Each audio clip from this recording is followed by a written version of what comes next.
Let the lizarding begin! Hello everyone! Good afternoon! It's 2 p.m. You know what that means? You know what that means? I got so scared for a second because the eyelash got stuck in my eye right as soon as it changed to 2 o'clock. I was like, no! Not now! This is the worst time! How's the audio levels? I want to make... Okay, right now I'm going to check the audio levels because I have music playing. But when we actually start the video, I'm also going to check just to make sure you guys can actually, like, hear the video. Hi, Daya! Hi, Aku! Oh, wait, no. Hi, Saya! And also hi, Aku, if he's in the car. Hi, Tai! Hi, Star! Thank you for lurking. It's nap time. What? Who's napping? You can't nap. You can't nap. You have to be here for the lore. Yeah, I'm gonna make a, I'm gonna send a pinned message for what channel we're having the lore from. So Saya, oh, that was the audio.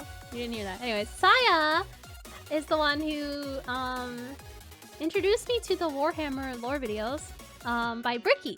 And so we're gonna be reacting to his new series of Warhammer 40k lore. So let me send his link in the chat and pin it so that it'll be up for the whole stream so everyone will know to check it out. Check out Bricky's... Actually, wait, he's on Twitch too, right? What's his Twitch name? Bricky Twitch. Oh, it's just Bricky, okay. Hi, May! Fancy. Bricky's Warhammer video here. Is that gonna work? Is that gonna work? I can't really tell. That is not the how to at, but it's okay. It's okay, you know, it's fine. So yeah, we're gonna be watching Bricky's new video series. So that answers your question, Dai. I have never done reaction content, so I will put this out here for now. I have never done reaction content before. I'm a little nervous. Not gonna lie. But it'll mostly be, I'll watch through it, give my commentary, pause if there's anything particular interesting that I want to talk about. Also, if there's anything, I know we have like some, did I already talk about it? What did I talk about? Oh yes, I have my second monitor set up, finally! Hi, Suzu! Yesterday, right? That was yesterday. Yesterday, I rehauled my room completely. The reason why I never set up my monitor after having it for months is because my room was a mess and just did not have like a room for me to put it anywhere. So I had to rehaul everything. So I finally have my second monitor up. Woohoo! It's kind of, I'm getting used to it, having two, but it's definitely helpful already. Like I can look at the video and then I can look over at chat on separate screens. I don't have to like have everything like a real small screen. That's crazy! I'm a real streamer! Finally! I did. Saya got me my second monitor. I think I want to say a month or two. And I never set it up, but it's finally set up. Everything's perfect. My room is finally clean. So yeah, we're gonna be so much more powerful now that I don't have to just use one small screen. Because before I would have to like just shrink everything really small to fit everything on the screen. I think, did I ever show you what my setup was when we do Tales of Graces, Suzu? Did I ever tell you? Did I ever show you what that setup was? It was bad. It was really bad. So now I finally have, you know, lots of space for everything. I got my Warhammer on one screen, I got OBS on the other. This is phenomenal. This is life-changing stuff. But yes, we're gonna be looking at Bricky's Warhammer lore videos. I'm gonna react, I'm gonna pause for some of it, maybe not pause for others, but it depends on like a bunch of stuff. When I start the video, we're gonna do an audio check first, because I want you guys to be able to hear the video, but also be able to hear me. So yeah, we're gonna learn about Fluffy! Actually, wait, is Fluffy in only the second video? I can't remember. I don't think we're gonna get through both videos in one stream. It depends on like how much like reacting I do when I pause and stuff like that. Because the first video is 2 hours long. So, that might end up taking up the whole stream time. I don't have 6 hours! Saya! You can't just decide I have 6 hours! I have about... what time is it? Let's see. Oh, I need a... Yeah, I have about 4 hours. I have 4 hours. Daya, not you too! Yeah, I have 4 hours, and then I have to promptly end stream at like 5:50, because I have to. It was my brother's birthday yesterday, so we're celebrating today.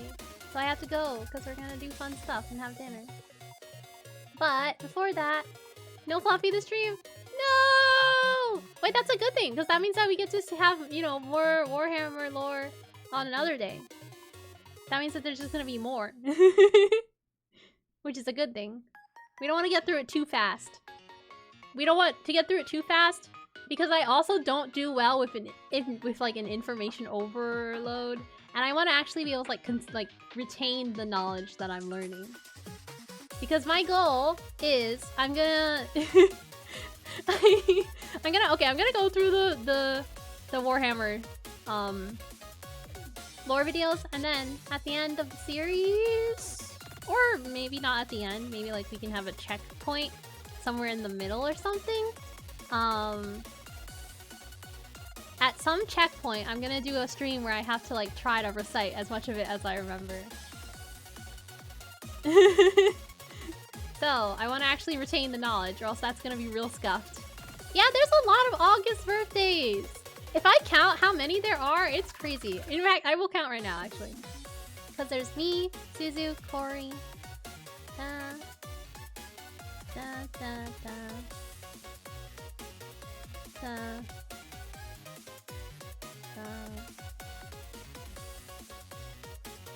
yeah, me too! My birthday is in less than 2 weeks, actually. Oh, really, Saya? That would be fun! If you want to. You don't have to, but if you want to, that would be really fun. A Warhammer lore quiz. I think there's 10. I know 10 people. Including myself, there's 10 people who I know who have birthdays this month. So, that's a lot of birthdays. It's a crazy time of the year. 10! Isn't that insane? I didn't even realize it until I started counting it just now. August is a very popular month. Everyone cram all the birthdays into this month. Alright, guys. Why? Okay. Alright. Should we start? Should we start? 2? What about us? You gotta count us in there too. Which means that there's 3. 3 extra. Add 3 onto that. Now you know 5 people who have birthdays in August. It's crazy. It's funny because there's so many, like, in our friend group, there's so many August birthdays. It's insane. Yeah, Lady Kala's birthday is this month as well. So is Dearly's. It's crazy. It's crazy. Imagine how many birthdays that is. Imagine how many cakes that is. I actually got a cake coupon from my job, so I need to use that. I can get a whole big cake for $10. Isn't that insane? And it's super, super good cake too! I'm so excited! I'm saving it until the actual day. But I will be running right towards that strawberry shortcake. No, you can't have them! Yeah, Uhu's birthday is in February. Put the cakes down, Daya! We have you surrounded! Alright. Cake? Hi, AP! Malen? Malen? Welcome! Yeah, we're talking about how many... There's so many August birthdays in our community and our friend group. Yeah, Corey's too. Hi, Waffle! So many friends! You guys are here for The Warhammer lore?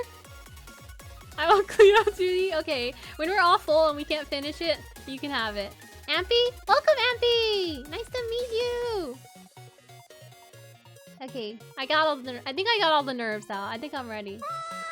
Oh, thank you for the follow! Welcome to the Lizard Lounge! I will do my intro, but I'm Eliza. I am a lizard turned human by a goddess. By a little bit of a mistake. I'm a part of the small independent VTuber group called Follies. There's officially 4 members. You can check out our card to learn more about us here. And if you're interested in being a part of our community, you can join our Discord server. Sometimes we host events there. You'll also be able to see our schedules to know when we're streaming. Shinobi! Welcome! There's more! Alright, guys. I actually woke up at 2 AM! Oh no, Waffle! I hope you got some more sleep! Always talking about my mistakes. We all have to own up to our mistakes, Suzu. And I'm one of them, so... It's gonna be a hard time not owning up to this one. It's in front of you every day. Okay, I'm gonna swap now. I'm swapping. I'm stopping the music. It's time to lock in. It's time to lock in.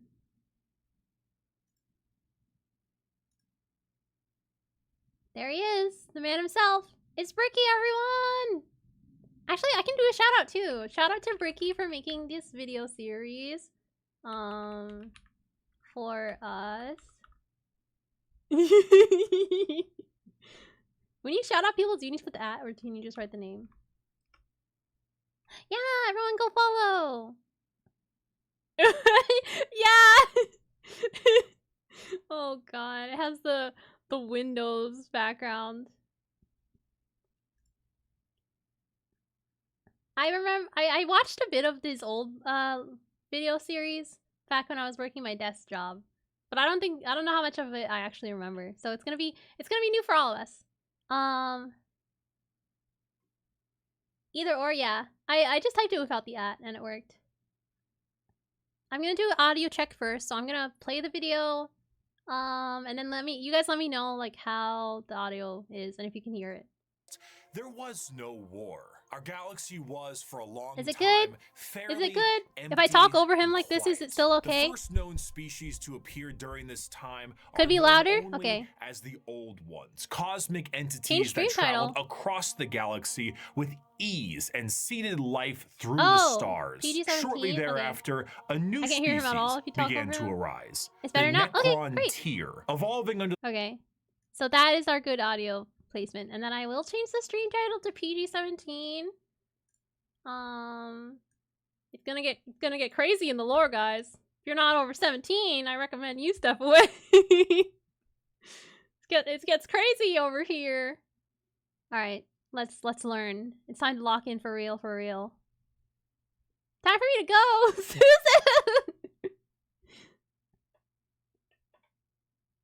That's how it should be. Okay. I'm gonna put both the headphones on for this one. Usually I keep one off, but I'm gonna zone out if I don't have both. In the kind brightness of the far past, there was no. Is the far past kind and bright? Are we sure about that one? No war. Our galaxy was, for a long time, fairly empty and quiet. The first known species to appear during this time are known only as the Old Ones, cosmic entities that traveled across the galaxy with ease and... I was about to say something, but then I realized that it would be rude. Okay, I know in Warhammer lore, when they refer to the Old Ones, they're technically talking about like gods, right? They're gods, right? Correct me if I'm wrong. I'm sorry. I didn't even say it. You already knew it. I didn't even say it. I'm gonna continue. Life through the stars. Shortly thereafter, a new species began. I didn't say it. Yeah, exactly. So technically, when you think about it, Suzu's among them. But anyways. To arise. the Necron Tier. Evolving under the harshness of a devastatingly powerful star, the short-lived and irradiated Necron Tier try to find the secret to eternal life and to be okay, so they're basically trying to get eternal life. Freed from their terrible existence. As they expand through the stars, they find the old ones and they plead. Wait, I missed something. The Necrons are trying to find eternal life, not the old ones. To them to share the secrets of the universe and grant them purchase from their short and painful existence. The old ones respond with a lol and a lamau, and with their immense power, they force them back to their homeworld. The Necron Tier, filled with rage and hatred, make it their duty to get revenge. See, this is why you don't mess with gods. No one ever learns. These guys were the first ones to make the mistake, and we still haven't learned to this day. On the old ones, a revenge that would come swiftly as a chance encounter with other gods gave them a solution. These other gods were known as the Catan, a race of highly powerful star-consuming entities. Do not fear, young mortals, for we, the Catan, will provide you with the immortality you seek. Come now, won't you shake a poor sinner's hand? This is where it all goes wrong. I'm calling it now. Quoted from Mephetron, the Deceiver, the Necron Tier accepted the Catan's offer. I have no idea how he just said that, so I'm gonna reel it back. The Necron Tier's hand. Quoted from Mephetron. Mephetron? The Deceiver, the Necron Tier accepted the Catan's offer of immortality. Yeah, I would totally go up to someone whose title is the Deceiver and trust them with my life. That sounds like a great idea. I would do that. I would actually do that. But believe it or not, this turned out to be a ruse. A trick. The Catan crafted gigantic furnaces and began the process of biotransference. Hey! You guys are the ones who made me kiss that mind flayer. The Necron Tier willingly walked line by line into the furnace engines made by gods who devour stars and had their souls consumed instead. The short-lived, irradiated, and cancer-inflicted race of the Necron Tier ceased to be, and the immortal, soulless Necrons remained. Okay, so there was like nice Necrons before, and then they sold their soul to the Deceiver and he turned them evil, is what I'm hearing. That's what I'm getting. Now backed by the immense power of the Catan, the Necrons rally against the Old Ones, and the bitter conflict in the stars at this time is known. All the evil gods did it? Not just the Deceiver? As the war. Oh, the Catan. Okay. I thought it was just the one guy and not everyone. In heaven. Despite creating various races and entities to aid them in this battle, the Old Ones are overwhelmed and eradicated down to the last, due to the sheer power of the Catan fat off the souls of the Necron Tier, and with an army of unthinkable robotic slaves at their behest. However, the Catan are greedy, spiteful gods. So I don't know if I would call them nice gods, to be honest. The old ones, they lamaued them for trying to stay alive, but they got rid of them, and now there's only the Catan here. Yeah, they're not nice. They just are not. And when there was no foe worth killing, they turn on each other. The Necrons then put their sights towards the Catan and lay waste to them, securing their freedom. The once subservient Necrons now control their former masters. Worn out and weakened by these wars, the Necrons, under their leader Zarek, the Silent King, lie dormant, with a plan to eventually wake and reclaim control over the galaxy. Over millions of years, empires rise and they fall. You're the only nice old one. Now that didn't come out right, but you know what I'm trying to say. Species created by the old ones have footholds over the galaxy, but on a pale blue dot in the thick of all this conflict, humanity begins to evolve. And for the most part, the basic path of humanity's evolution remains the same as it is now. There's humans in here? For almost 15,000 years. Right now, in the 21st century, this is canon. You, right now, Twitch streamer reacting Me? to this video.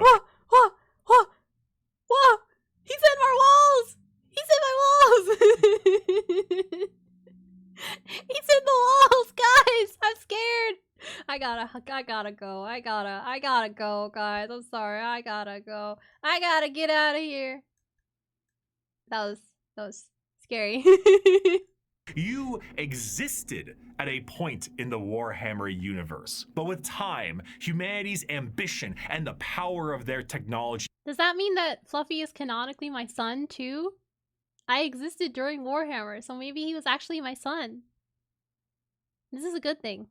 Becomes unmatched and the golden age of expansion begins. Humanity starts to branch out through the stars with powerful tools used for agriculture, mining, and expansion. Some branches of humanity would eventually settle far away from Earth itself, and around this time, the psychic ability of humans are greatly expanded, and what we begin to know as psychers appear. But despite all the progress, things would begin to collapse. The machines created to aid humanity would turn on them in M23, an event known as the Cybernetic Revolt, and just trade like would begin to collapse due to the This is gonna happen in real life, guys.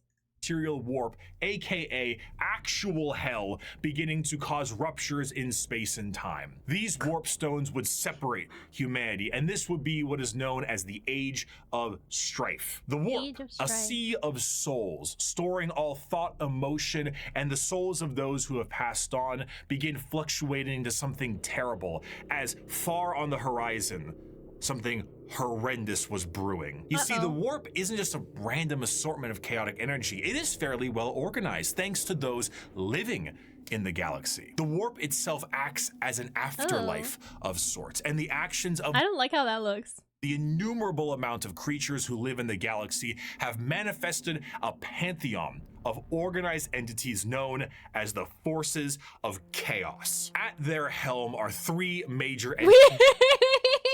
What? How could you say that? Entities: Korn, Nurgle, and Zeech. However, a fourth one, Slaanesh, was about to be born. I like how he said that. Slaanesh. The ancient Eldar were one of the first species created by the old ones, and due to their extreme and unbridled Are these your clowns, Suzu? Is this your man? Is this your man? Oh, I'm frozen. Oh no! He got me. He got me, guys. He finally got me. He was in my walls. I'm just the birthing of Slaanesh tore a hole in the galaxy and forever split the Eldar into those of the Craft world, who sought to bring their species back together, and those of the Drukhari, who wished to continue what caused the birth of Slaanesh in the first place. The birthing of this fourth chaos god settled the warp storms of the Immaterium and ended the Age of Strife, but humanity was still fractured. So one man revealed himself and spearheaded an immense attempt to reunite all the fractured pieces of humanity.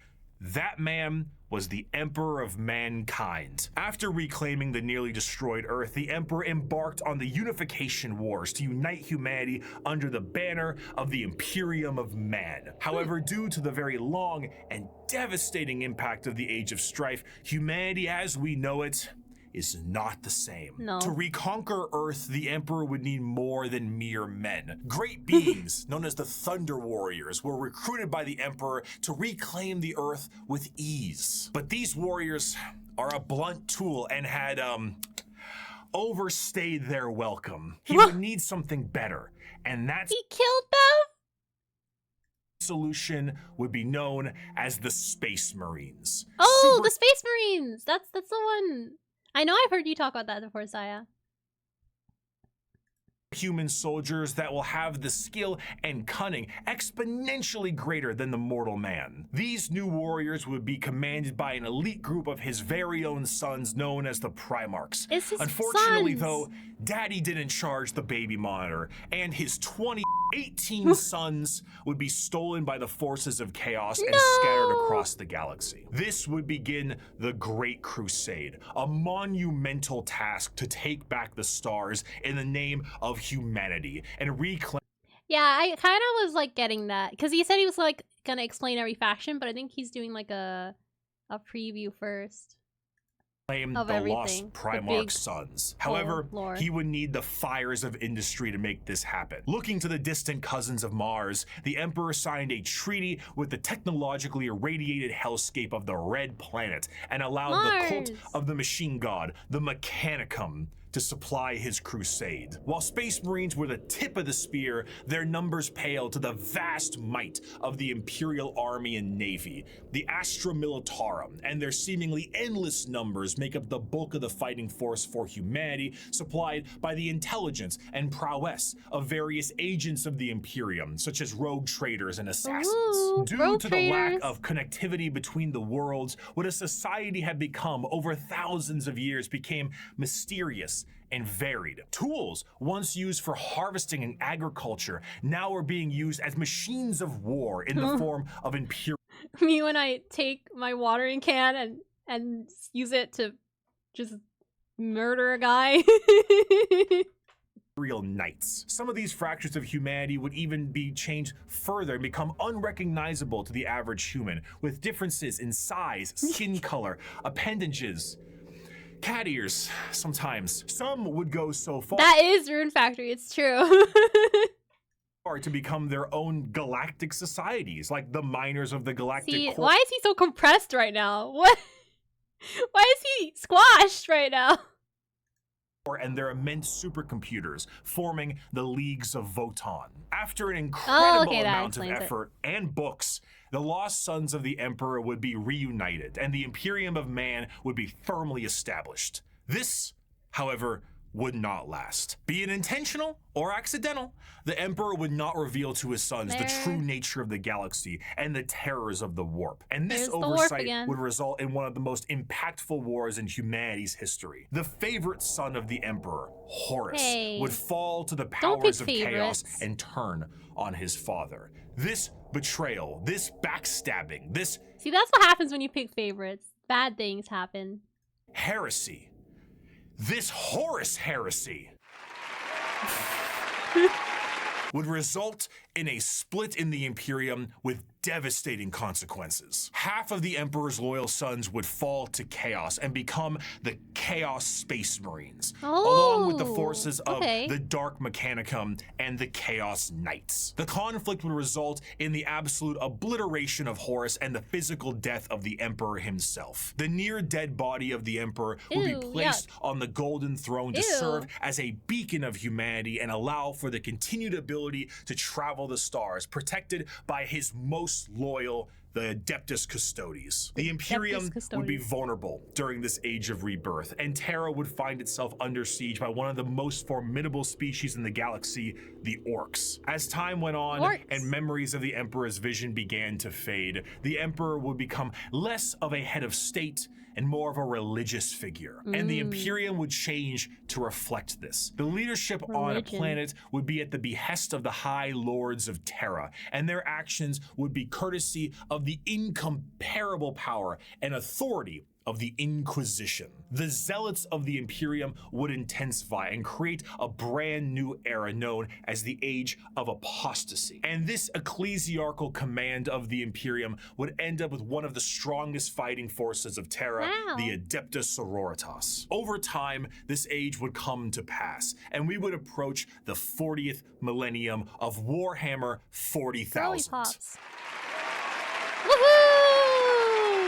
Which, you guessed it, would come with its own form of problems. A primitive species once found during a recon mission would be able to evolve in relative secrecy for 6,000 years, becoming a highly advanced coalition of aliens known— This is really rough to look at. What is going on here?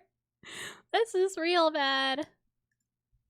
as the Tau Empire. And if the threats of the galaxy weren't bad enough, there are threats from outside the galaxy. As a monster has begun to wrap its tendrils around the Milky Way, the Tyranids, monsters that serve a psychic high. You mentioned them! The Tyranids! Fluffy! That's my son! That's my son out there! That's my boy! Hive mind and present tactics previously unseen in the Milky Way. Be it a direct assault with their monstrous bug-like presence or through the more covert gene stealer cults, the presence of yet another threat in the galaxy is proving to be overwhelming to the Imperium. In the 41st millennium, there is no peace among the stars. At any point, your life can and will be threatened by the Xenos races uncountable, or by the arch enemy of chaos within, or by the decroded terror that is the Imperium itself. It is to live in the cruelest and most bloody regime imaginable. Forget the power of technology and science, or the safety of promise and understanding. For in the grim darkness of the far future, there is only war. Oh no. Ooh, we got past the intro! Again, part 1.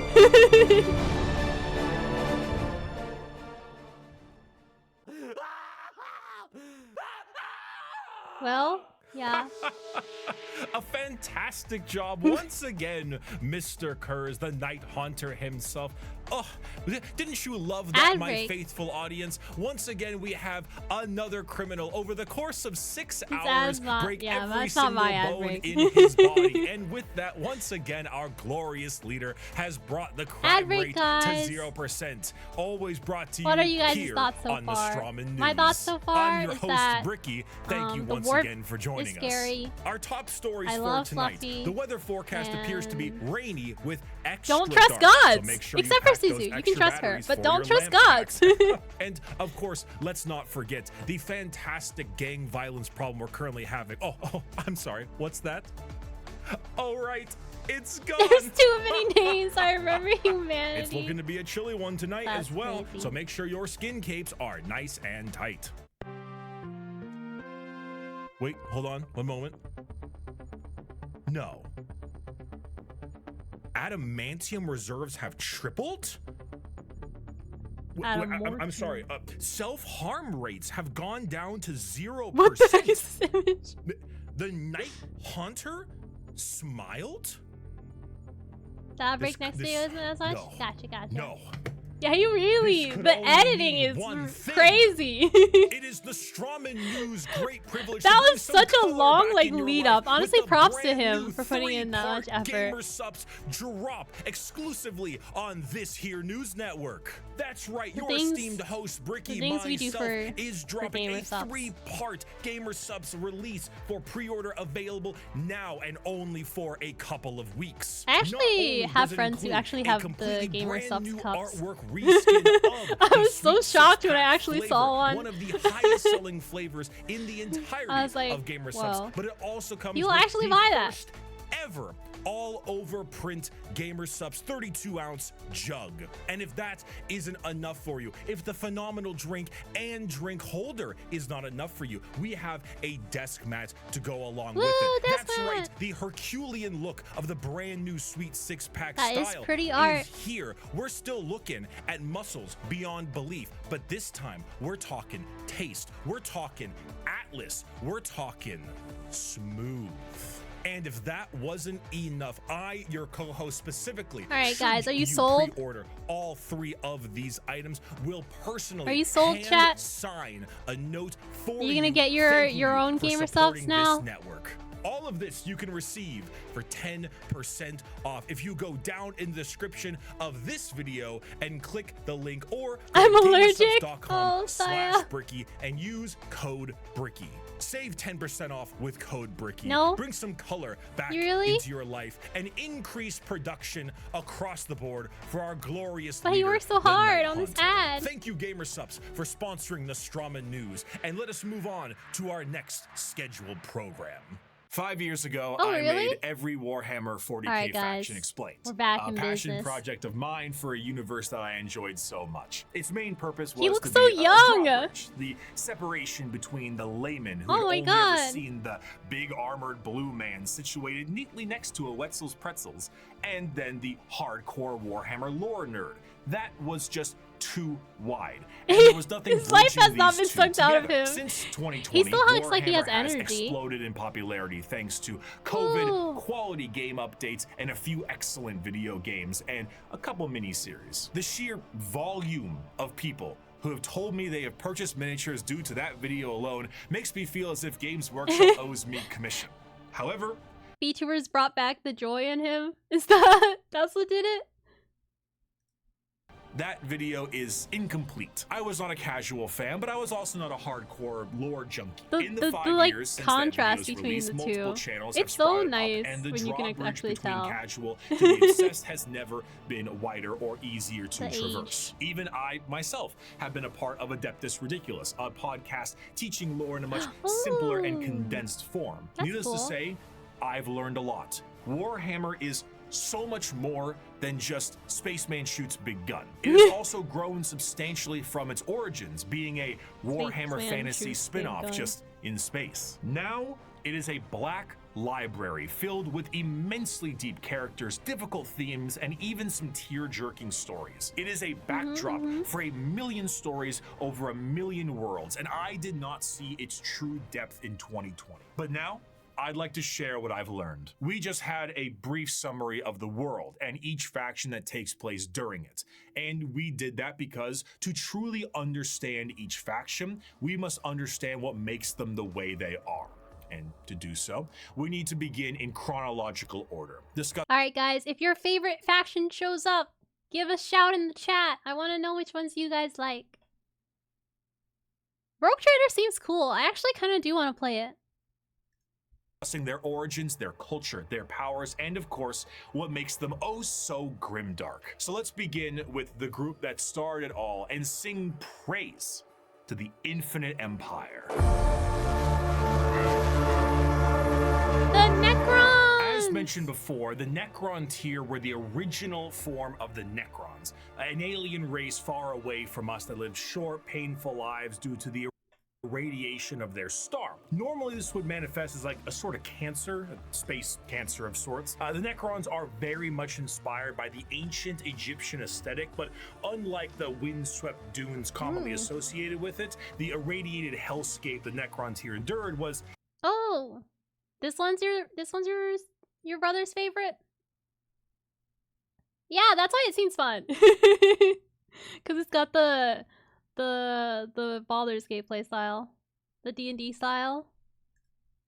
Far from picturesque, They're green. this also translates into their hierarchy. They are a race of nobles and peasants. Most of the peasants would often live for their very short amount of time, only a couple of decades, while the nobles tended to have better care and would live a little bit longer, but still far less than the average lifespan of a human, even today in the 21st century. The leader of the Necrons was Zarek, the Silent King. He was the one who took the deal with the Catan and the Deceiver. Of course, he wasn't aware of the fact that they were known as the Deceiver at the time. Okay. But the whole Okay, so he didn't know. That makes me feel better, because I was like, no way you walked up to the Deceiver and trusted your life with him.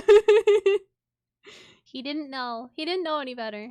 whole species was Just like how I didn't know when I went and made a deal with Suzu that I would be signing my life away to Toxic Yuri. blinded by hate after being debased by the old ones on their quest to cure their illness. The sheer pain that I'm just kidding. I love you. I did know, Saya. I know. I saw it. It was in bold on the contract. It was in bold marker. I'm the one who put it there. underwent the Necron race can't be understated, as their fear was Not crayons! manic. The Catan are, of course, gods that eat stars, and when the leader of your Yummy species stars. tells you to march into the gigantic green furnaces to ascend to immortality, you march. The scenes from these are long lines of both the peasantry and nobles clutching their loved ones in a frantic act to save their own lives. Many of them already inflicted in the late stages of the space cancer, some of them crawling into the biotransference furnaces, trying to outrace death itself without realizing death was the one who made these to begin with. What came out the other side was a soulless husk. And I say that literally. A soul is not an abstract concept like it is in our world, an immaterial version of oneself discussed and debated in religion and philosophy. No, in Warhammer, a soul is a real, tangible item of oneself. And the Catan basically were just like to every single person who went in their furnaces. If you were a peasant, you came out a Necron warrior, and you as an individual have ceased to be. You have no mind, you have no soul, and your body, as you know it, is made of an extremely advanced mass of re-knitting living metal known as necrodermis. You cannot think for yourself, for you do not have a brain to think with. All you do now is await protocols from your overlords, which are the nobles who came out of the furnaces with their minds intact, not their souls. Mind you. They don't have souls, but they have minds, so they can think, but they can't feel. But their minds are very much intact. These nobles now have command protocols, and they are able to command all of their peasantry and do with them whatever they wish. Zarek, the Silent King, is the most advanced of all the Necrons, a perfect metallic version of himself with incredible power and intelligence. His strength allowed him to lead the undead and the unthinking armies of the Necrons to battle against the Catan when they were at their weakest due to their— Wait, does that mean that he kept his soul? Did he lose his soul still? Like everyone else? Or did he keep his? How did he know to turn on the Catan if he still had, if he didn't have his soul and only had his mind? Incessant infighting and then win back their freedom. But gods cannot die. So in reality, what occurred is the Catan were shattered into thousands of pieces, and each shard of their god was trapped in a stasis vault and mind controlled to do the bidding of the Necrons they once enslaved. The biggest challenge they face now are actually the upstarts of the galaxy. The Eldar and the Orcs were quite prominent, and as you can imagine, a galactic war really takes its toll on the joints, or I guess the servos. It was in their best interest to wait out the galactic rise of the other races and come back at a more opportune time. So they went into stasis via these massive tomb complexes hidden beneath various worlds, biding their time until it was once again their opportunity to rule the galaxy. The long run. Zarek, the Silent King, as penance for his failure to his people, exiled himself into the darkness between stars for the next 60 million years, with his perfect memory a constant reminder of the doom he inflicted upon. So he has his mind and his soul, I'm thinking what this is. His people. Flash forward to the modern day, and the Necrons are reawakening, but it isn't working as well as it could be. No soul, just mind? That's interesting. Whether the tomb world is reawakened naturally or by some imperial moron stepping on a green glowing rock, the Necrons have come back to reclaim a galaxy they consider rightly theirs.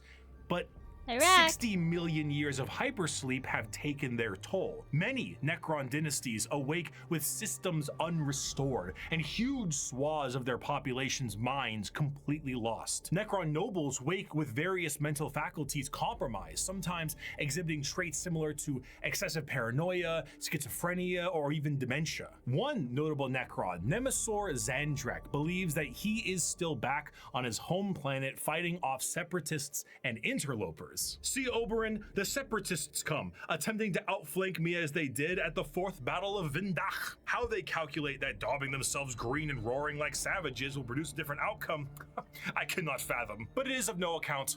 Ready, my legions. Another glorious victory shall soon be ours. He's stuck in the past. He can't move on.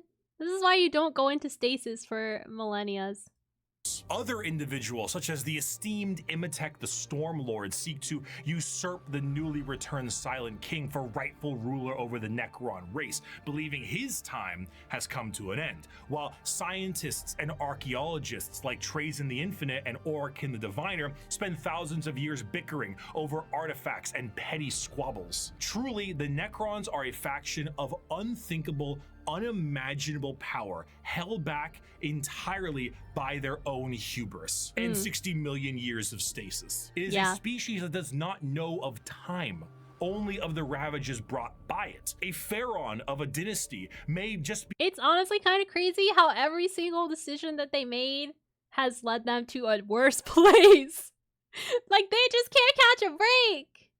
Be as frightened to awake completely mad as they are to be assassinated while they sleep. Thousands of years pass in an instant. There is a play, like an opera play, a retelling of the War in Heaven in the Necron culture that takes 40 years to witness, because why leave? You have no need to eat or vacate your bowels. You are immortal, but you are soulless. Despite the Necrons' incredible technology, their mastery over time, reality itself, despite all of this, they still are missing a soul.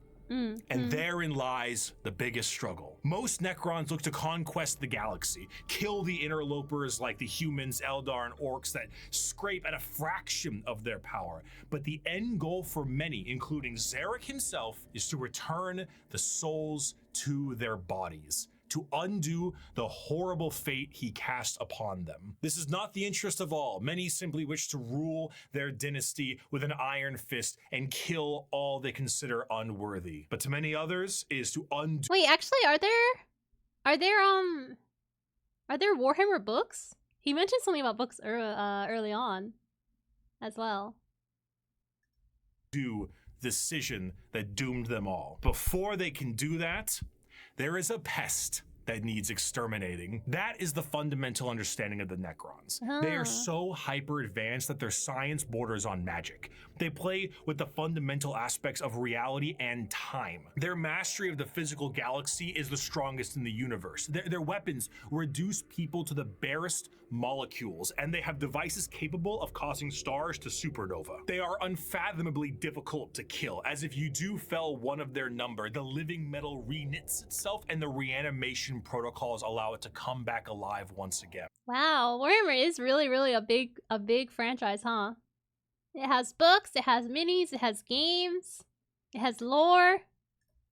They're masters of teleportation, and often killing a Necron fully will just have its consciousness translocated back to their tomb world to await reassembly. Normally, they utilize large phalanxes of warriors and honorary combats, but some of them have fallen to various mind viruses. The destroyer cults are hell-bent on killing anything and everyone that lives with an overwhelming force. And then there's the flayed ones. Necrons cursed with "I have no mouth and I must scream," a panic attack virus, as the last laugh of Landogo, the Flayer Catan. Slowly losing their minds, they strip apart their foes and adorn their bodies with the skin of their enemies, trying to better return to their old feelings of flesh and blood. The Necrons are a degraded version of their mighty empire, and still one of the biggest threats in the galaxy. The only thing keeping them at bay currently is their awakening sickness and their infighting with no care to the timeline. But they are coming, and slowly they plan to rid this galaxy of the vermin that inhabit it. My people shackled the stars and broke mortality when the species you sprang from had barely left the slime pools it spawned in. Our wars burned reality, and the dominion of our kings is without limit. The ground you tread on is not yours, it is ours. That's crazy. The War in Heaven was a catastrophic time for the galaxy, and as stated in the above quote, burned reality. Of course, souls exist in Warhammer, and in the case of the Necron tier, they were consumed by the star gods. This begs the question, however, if you were to pass on, expire, as one might put it, where would your soul go? The answer to— Where would it go? Where would it go, guys? Where would yours go? I hope it goes to Suzu. This is the warp. In Warhammer, a soul is real. And so is hell. The afterlife, the Empyrean, the Sea of Souls, the Immaterium. All of these names refer to the dimension parallel to our own known as the warp. Now, the warp is not like our reality. It does not follow the classic normalcy of time and space. It is defined as the Sea of Souls, and it acts like this in a more literal way than you can realize. To imagine the warp is to imagine the sea itself. Hell is real, and you can surf on it. It has a current and can become more dangerous depending on where you go and how bad the weather. Vacation time! Let's go to the warp! Bring your swimsuits! Bye, Waffle! Go get some rest! You were up all night. Thank you for stopping by. Vacation time! To the warp we go. Weather is. As the Immaterium is a reflection. She keeps trying to throw me into Warhammer. I want you to be a part of the lore. Of our reality and of our souls, all thoughts, all emotions, all feeling that goes with a soul is passed on into the warp. If an entire planet decides it's going to engage in a blood-fueled rampage of murder and gore, then the warp around that planet will be affected in a similar manner. Oh, someone knocked on my door. I'll be right back.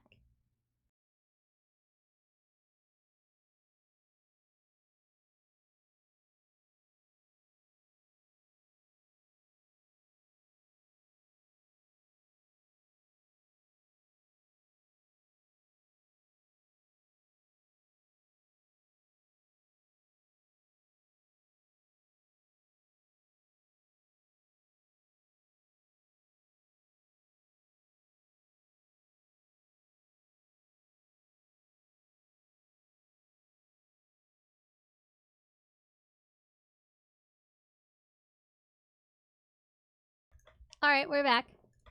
It's not something that you can see. It is a parallel, not perpendicular dimension.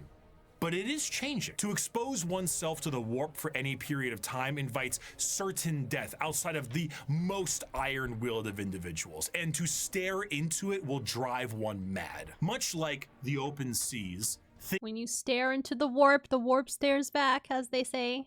Things dwell in the warp. Whether these beings were always there and were just emboldened by the carnage of the galaxy, we can only speculate at. At a time, you could say it was more calm.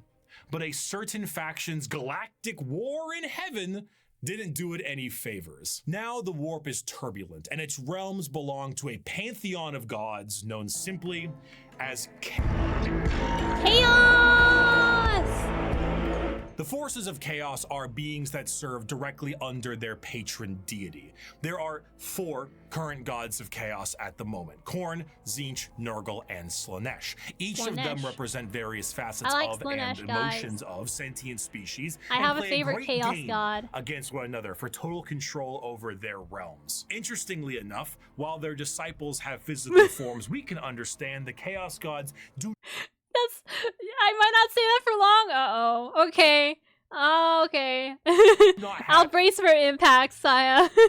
Have a physical visual that you can perceive in reality. So while there are tons of fantastic fan art, we do not know what they truly look like, though they are conveniently color-coded. Khorne is the god of blood and murder, carnage and slaughter. He is the one who is most powered by the wholesale killing of any living thing. For Khorne cares not from where the blood flows. With a sacred number of 8, he is the lord of all things involving killing and blood and gore. The champions are extremely strong as well, with monumental muscles and extremely large weapons. A true analog to Khorne would be his greater demon, the Bloodthirster, an enormous muscle-bound flying devil with an axe so large it splits tanks in a single swing. They move into battle with armor of brass adorned by the skulls of their foes and pools of freshly spilt blood. This may appear to be quite frightening, of course, demonic, one might say,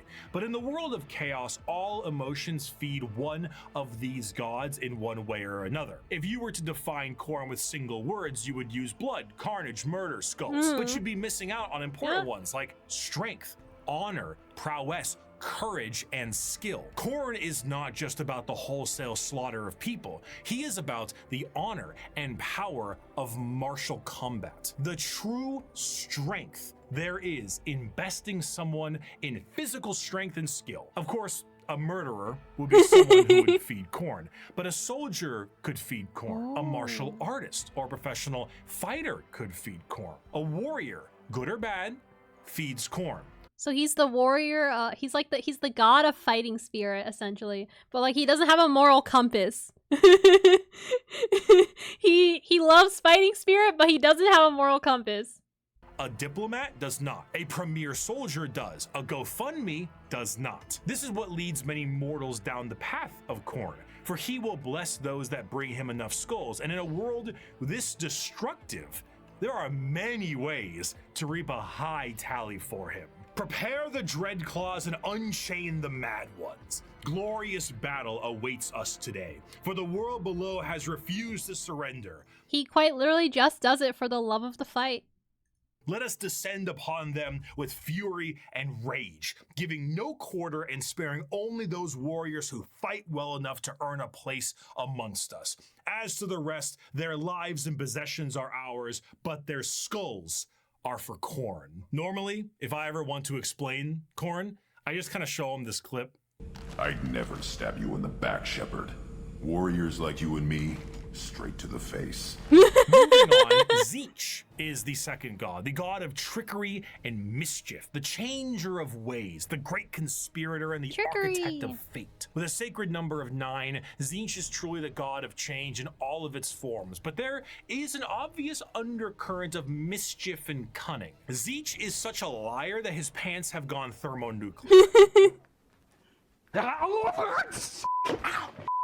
Where the f is it? His pastime is asking questions that have no answers while simultaneously making up answers on the spot to a question he didn't ask. Have you ever had a dream that you could do so you This is me when I try to talk. you want him to do you so much you could do anything?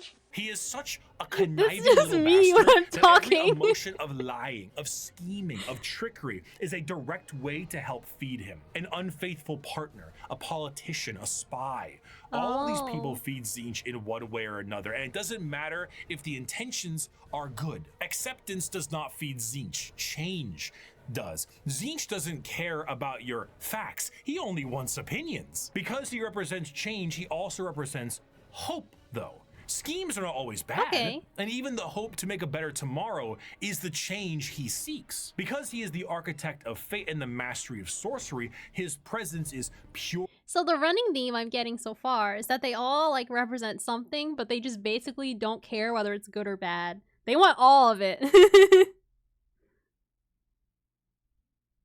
Purely unknowable. Every depiction of a Tzeentchian demon contains more eyes than are necessary and more mouths than I know what to do with. It is a biblically accurate angel if the angel gaslit you into thinking birds are government drones.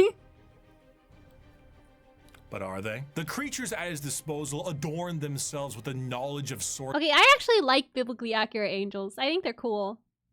Sorceries and the unknown, all to provide a mind-crushing experience. Fighting demons from outside of our reality is difficult enough, but fighting demons from unreality, purposely attempting to trick you, is a whole new thing entirely. And that is before we even get started on the gigantic bird of sorcery you're going to need to face. Do not ask which creature screams in the night. Do not question who waits for you in the shadow. It is my cry that wakes you in the night, and my body that crouches in the shadow. Scary. I am Tzeentch, and you are the puppet that dances to my tune. Okay, Tzeentch is actually kind of cool. The Chaos Gods is the one of acceptance of rot and pestilence, the grandfather himself, Papa Nurgle. Nurgle is the exact opposite of Tzeentch. Where Tzeentch believes in change and hope for a future, Nurgle believes in stagnation and the end of everything. At one point or another, we will all decay. We will all rot and we will all end. And with a sacred number of 7, every nihilism single at its thing, finest. pestilence, toil, and everything in between comes under the great shadow and girth of Nurgle himself. For Nurgle, the plight of mortals is his fear and wine. And no matter how solid life might be, everything will decay in the end. In the creation of life, there must be an end to that life. And nobody has more creations to end lives than Grandfather Nurgle himself. Every boil, every blemish, every pus-filled wound and disease, every rot and every plague is kept and concocted by Nurgle. This, humorously, keeps Nurgle as a jovial god. He is full of life and laughter. Full of joy. And by creating as many diseases as he possibly can, he shares that joy with mortals. I mean, his envoy is the great unclean one. And look at how happy he is. And there's a lot of him to love. A fear of whimsical. Death in general is feeding Nurgle. All disease makes him stronger, but to pray for salvation for a wounded loved one is to feed Nurgle. The timeless and inevitable fear that one day you will rot and decay is what gives him strength. The Peloton won't feed Nurgle. Licking the doorknob on a public bathroom certainly does. However, should you embrace your grandfather's gifts, you may find an end to your pain. Maybe. All mortal followers of the Chaos Gods found themselves there in one way or another, either through the direct worship or the slow corrupting of their souls. Boil. But those that take Nurgle's gifts and embrace the decay of their bodies may end up being chosen among his few as a faithful servant. In doing so, you will be free of the pain caused by Nurgle's ailments, and you may even find yourself just as jovial and happy as he is. This gift! Maybe. His enemies shall wither and die. His allies shall wither and die. The universe and all within it shall wither and die. And when the great corruption has settled over the land and permeated the very foundations of reality itself, then shall the Lord of all rise from the rot and ruin, spread his arms wide to reclaim all of his dutiful children. Those were the 3 major chaos gods for a very long time, emboldened by war and death on a galactic scale. Wait, I need to grab something real quick. It's literally just across the room, but I can't get up. My headphones are plugged in, so I can't just go grab it.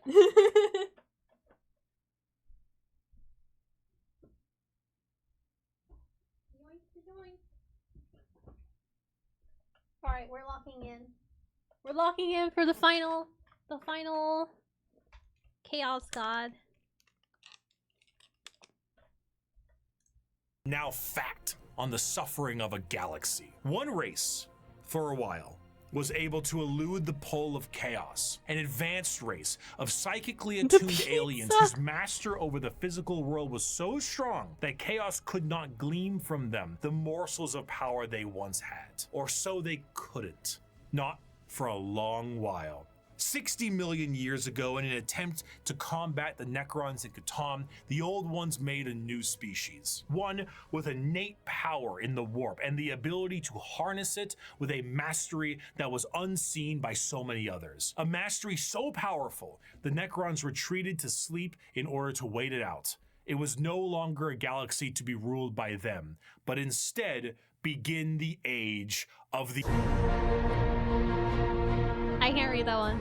The Eldar are a race of pointed-ear humanoids that are all psychically attuned to the warp. If we're being meta here, these are space elves, and these elves ruled the galaxy in the time the Necrons went to sleep and humanity began to rise. The Eldar's empire was galaxy-wide and lasted for longer than any other galactic power that we know of. Their understanding of all things was exceptional. With every single one of them being psychers, they had the ability to master the warp and use it to their advantage. They got mind powers. See, being a psyker is basically like being a wizard, or I guess in this case it's more of a sorcerer, since you are born with the gifts as opposed to learning them. In order to utilize your psychic abilities, however, you must then reach into the other dimension, into the warp, into hell for that power. So if you were to say, cast Fireball, your mind would reach into the warp, gather the strength to rewrite reality to then cast Fireball. Now, you might think to yourself, doesn't that mean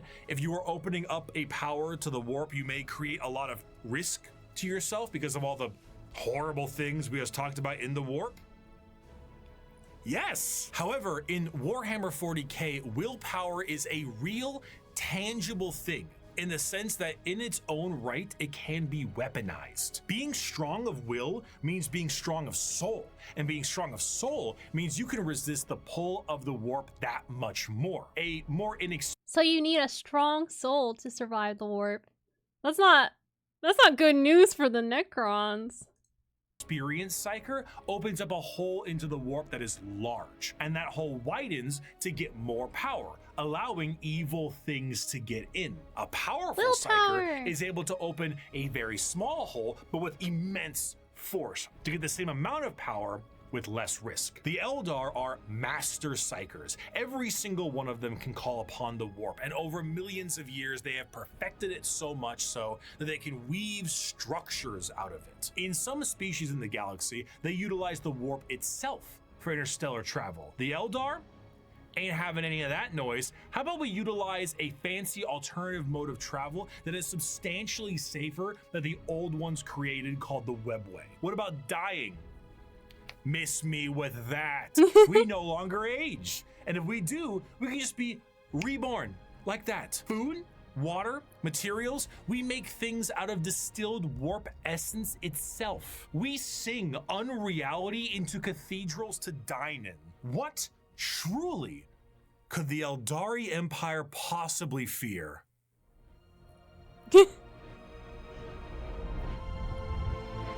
The Eldari Empire's biggest fear was themselves. The society so perfect they wanted for naught, and this led them down dark and dangerous paths. When the base functions of society are no longer a problem for you, you tend to experiment. Perhaps make your the own medium rare steak on your plate would be better if it was elf meat. That's I'm not saying crazy. we should make cannibalism legal, but like, what's the issue with a little taste? Violent sports is one thing, but as a treat. How come we don't do sports to the death? I mean, I'm just saying, like, if both participants are willing and clear about it, like, what really is the problem there, you know? Art is in the eye of the viewer, and what is considered art is completely up to the concept of one's own interest. A canvas adorned with the blood of a man wronged is truly the visual poetry that our society needs. Hedonism.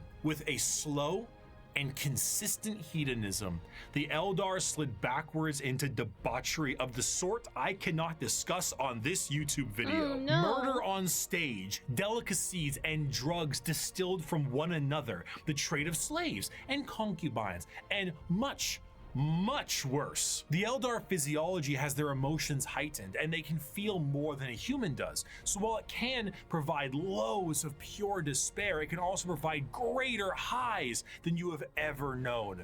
And swinging between the two of them was the Eldar game. The warp took notice of this heavily, and it began to react. On a galactic scale, the debauchery and the hedonism of the Eldar race caused levels of warp storm so pronounced and so volatile that it cut off interstellar travel for all those who used it. Communications between planets was removed, and a nightmarish era of old night began. This continued for thousands of years, hundreds of thousands of years. The Eldar all but removed from the problems being caused as they entered heights of more and more ecstasy. They needed more and more and more. Nothing was ever enough. More murder, more torture. It's art, it's delicacies, it's life. This silence offends Slaanesh.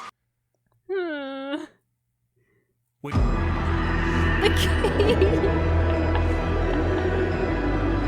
Okay, that was a good build up to the Prince of Pleasure. That was a great build up to introducing Slaanesh, but also I don't think I like Slaanesh anymore. You're right, Saya. You were right. No. They are purple, but scary. She who thirsts, the god of unspeakable excess, is our fourth chaos god with the sacred number of 6 adorning their title. Slaanesh is a bit of a tricky one, because with our other 3 chaos gods, there was a certain understanding of human emotions and desires, but for Slaanesh, that desire is how they get their power. The words to be used would be decadence, pleasure, perfection, passion, excess, and many others. The pursuit of more.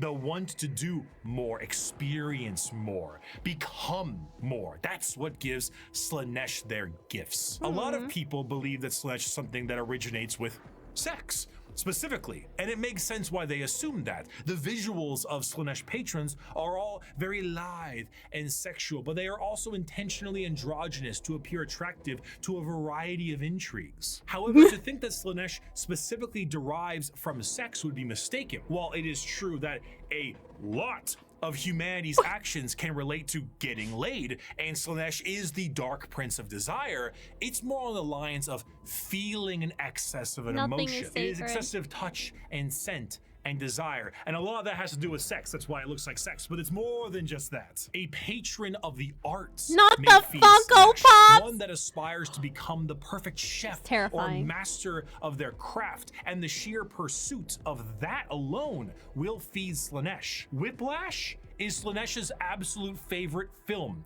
Videos where people beat Elden Ring on a dance pad feed Slaanesh. There are no 2 words in the English language more harmful than good job.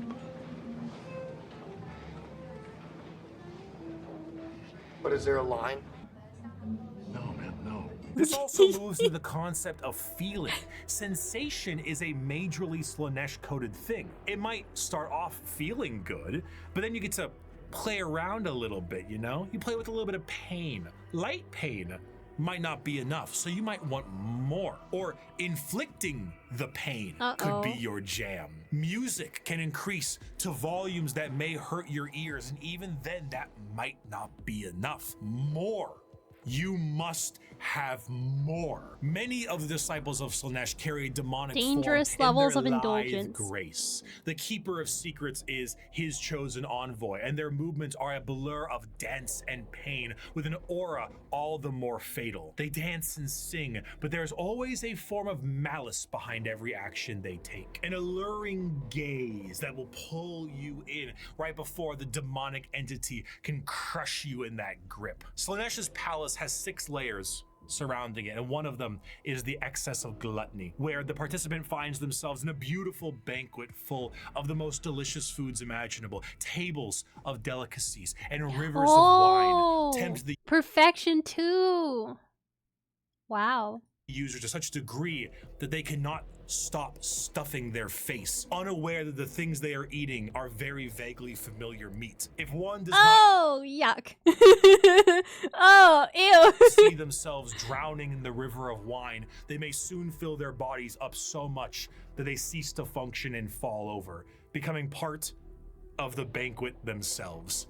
That is one of these 6 layers of Slaanesh's palace. This was the ecstasy that the Eldar civilization indulged in for millennia, and did so at a monumental scale that they created a god from it. Find pleasure in every moment, indulge in every whim, let lesser races feel the burden of their crude lives.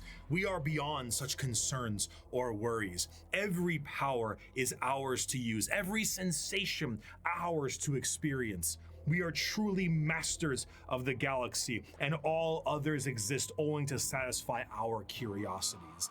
We have earned our position of power. Let us forever taste the fruits of such achievement. Time itself is ours to command. We are eternal.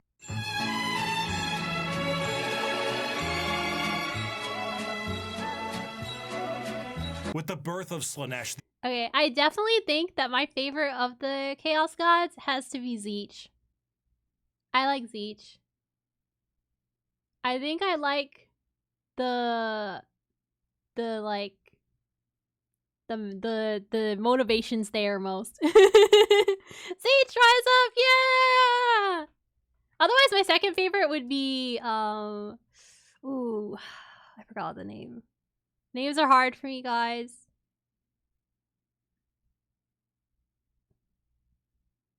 Names are hard. Is Corn the... okay, Corn is the violence one. Which one was the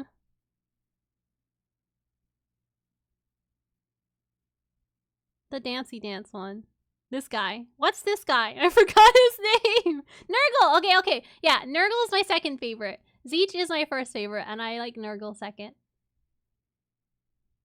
But I think they're all quite cool. I like how there's like a spin on all of them where it's like it's like everything, they have their like arching thing that like is what fuels them, but it doesn't separate the good and the bad. I think that's really cool. Yeah.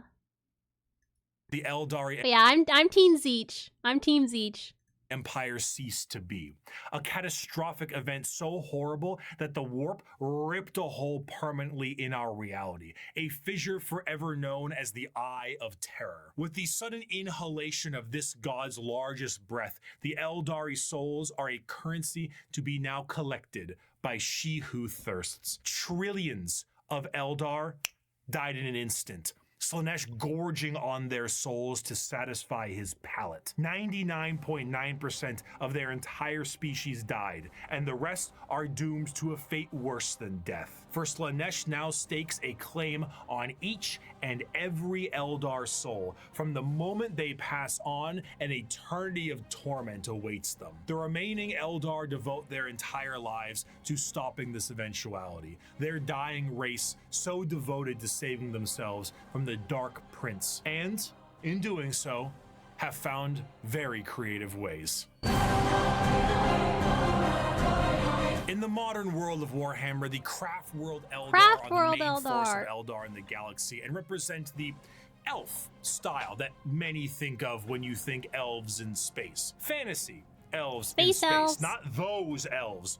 We'll get to them. A craft world is a monumentally large starship, the size of a continent, that acts as a form of flotilla. During the highest reaches of hedonism, many Eldar saw the demonic writing on the wall and began to try and seek asylum from their own debauchery. Those Eldar left on monumental craft worlds into the far reaches of the galaxy and saved themselves from Slaanesh's awakening. The main thing the craft world Eldar seek is to temper their minds and bodies in a way that will never allow them to slide back into their old ways. The representation they carry is that of a more feudal Japanese motif. Eldar follow paths as they age, the path of the warrior, the seer, the poet, the diplomat, the bone singer, and so on. These paths are a strict code of conduct to hone the heightened Eldar psychology down a school of thought and action. And if it sounds a hell of a lot like Bushido, well, you're damn right. Here's a medal and a soul stone. Don't lose it or an eternity of torment awaits you. Going through these paths will allow you to take up not just a role in Eldar society, but keep your mind clear from the past worries that plagued them. Every Eldar is said to be a psyker, however, very few of them actually utilize their psychic powers for fear of tempting she who thirsts. A large amount of emphasis is also put on ancestors of the Eldar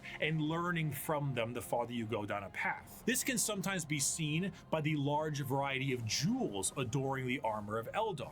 Those are called soul stones, the biggest middle finger to Slaanesh they can think of. See, when an Eldar dies, these stones act as a backup, and instead of their souls going to Slaanesh, they are then trapped and stored in this little stone. So when the Eldar say they commune with their ancestors, they mean so very literally, as the spirit and soul of generations before them are stored here. Often, larger structures may contain vast amounts of soul stones, such as the Infinity Circuit in the craft world itself, allowing the souls of the dead to help power their enormous starship. The young do not desire the discipline of the path, but rather their curiosity drives them to try every fruit from the tree.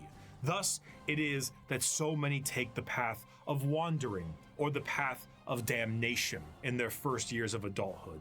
And so, the great tragedy of our kind is played out again and again as the number of our people shrink from generation to generation. These paths, when completed, allow an Eldar to move to the next one, then the next one.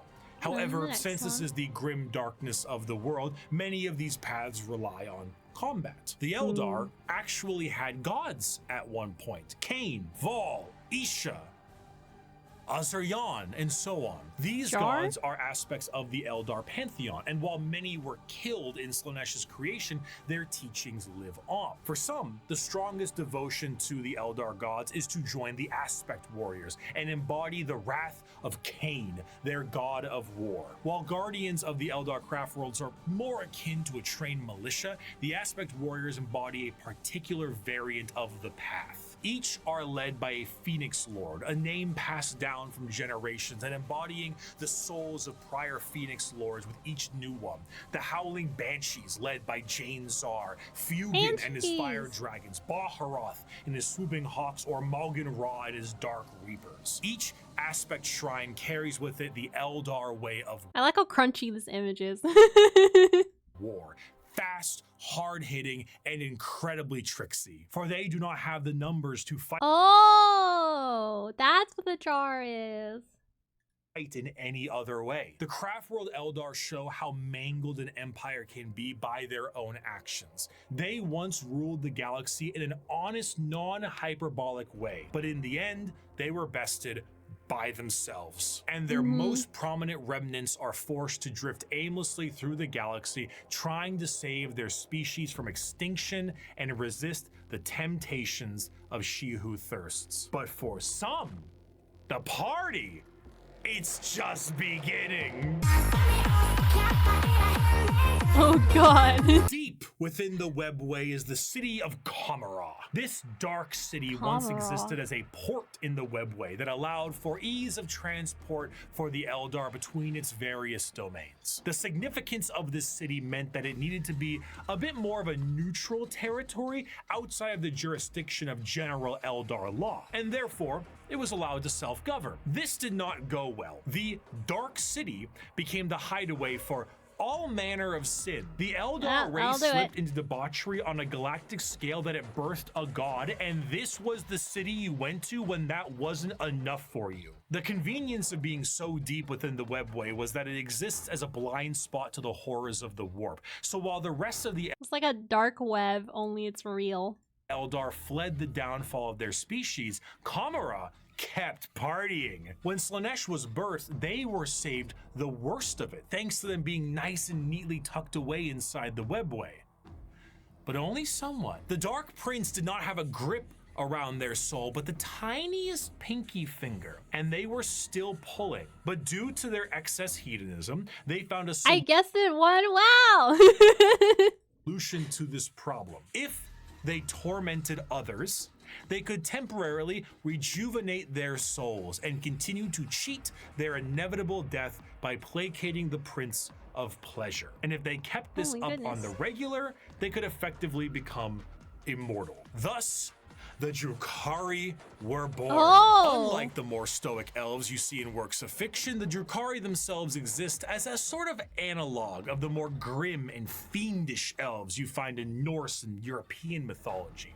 The Drukhari are soul vampires, but the more basic means to feed are hardly enough to keep them going. This desire to feed is known as the thirst, and to quench it effectively, they have mastered the art of biotechnology and dark sciences to really juice themselves up on the crispy soul sprite from the vending machine called the Galaxy. The majority of Drukhari act as pirates and raiders and slavers. They go into our physical reality and drag people back to Kamara. I only like the pirate part. Atrocities that go beyond any imaginative torture a human can They're think evil. of. The Drukhari are organized in various groups throughout the Dark City to accomplish this in a more organized and extremely brutal way. The Cabals act as the main warriors of the city, led by their archons. Witches and succubi act as entertainment for Kamara in gladiatorial arenas, and the flesh-crafting homunculus keep the Drukhari alive and discover ever increasingly more painful ways to torment their ever-increasingly large supply of slaves they are brought. The Dark Eldar see the other inhabitants of the galaxy as little more than cattle, livestock that can be brought to bay or slaughtered at any time. Their fodder, however, is not meat and muscle, but the anguish and despair of the weak. The Dark Eldar do indeed drink blood, but also tears, and most sustaining of all, the raw essence of pain they wring out of their captives. Oh, they're evil. The truth of the matter is that Drukhari sustain themselves on the suffering of others, not just morally, but physically. Kamara is a city rife with backstabbing schemes and murder. It is the worst back alleys of the worst ghettos at the best of times. Nothing is more horrifying to a Drukhari than death, for death will see them in the talons of Slaanesh for an eternity of torment. So they do everything they can to stop this. The homunculi covens regrow dead members from pieces of flesh as bargaining chips. The succubi create grisly gladiatorial spectacles that literally rejuvenate the audience members as captives are murdered for sport. To be captured by the Drukhari is one of, if not the worst fate imaginable in the world of Warhammer 40k. In a universe built on war crimes, they are the most debased war crimers of all time. To be tortured and sacrificed in the gladiatorial arenas is a blessing, for you have escaped the fate of being in the flesh smith's control group, or being turned into a living and breathing piece of furniture for an Archon's quarters. In a cruel twist of fate, a newly born Drukhari does not arrive into this world loving torture. It is something they must grow to love. Grow to appreciate the suffering of other beings in order to survive in the world they have been brought into. If they succeed, they become some of the worst monsters in the known galaxy, a dark reflection to the Craftworlders, and a taste of what Eldar society was like before the fall. If they do not succeed, they must find purchase elsewhere. Often those will join smaller parts of Eldar society like the Exodites or the Harlequins. Exodites believe in a pre-industrial variant of their society, often retreating to more lush worlds to ride dinosaurs and live off the land. Prehistoric style that I would they're cool. Normally laugh at if they weren't riding dinosaurs like ballers. The Harlequin dancing troupe are a subsect of Eldar that are more than just a little strange. A carnival of dancing jesters that serve the Eldar laughing god of Kegarak.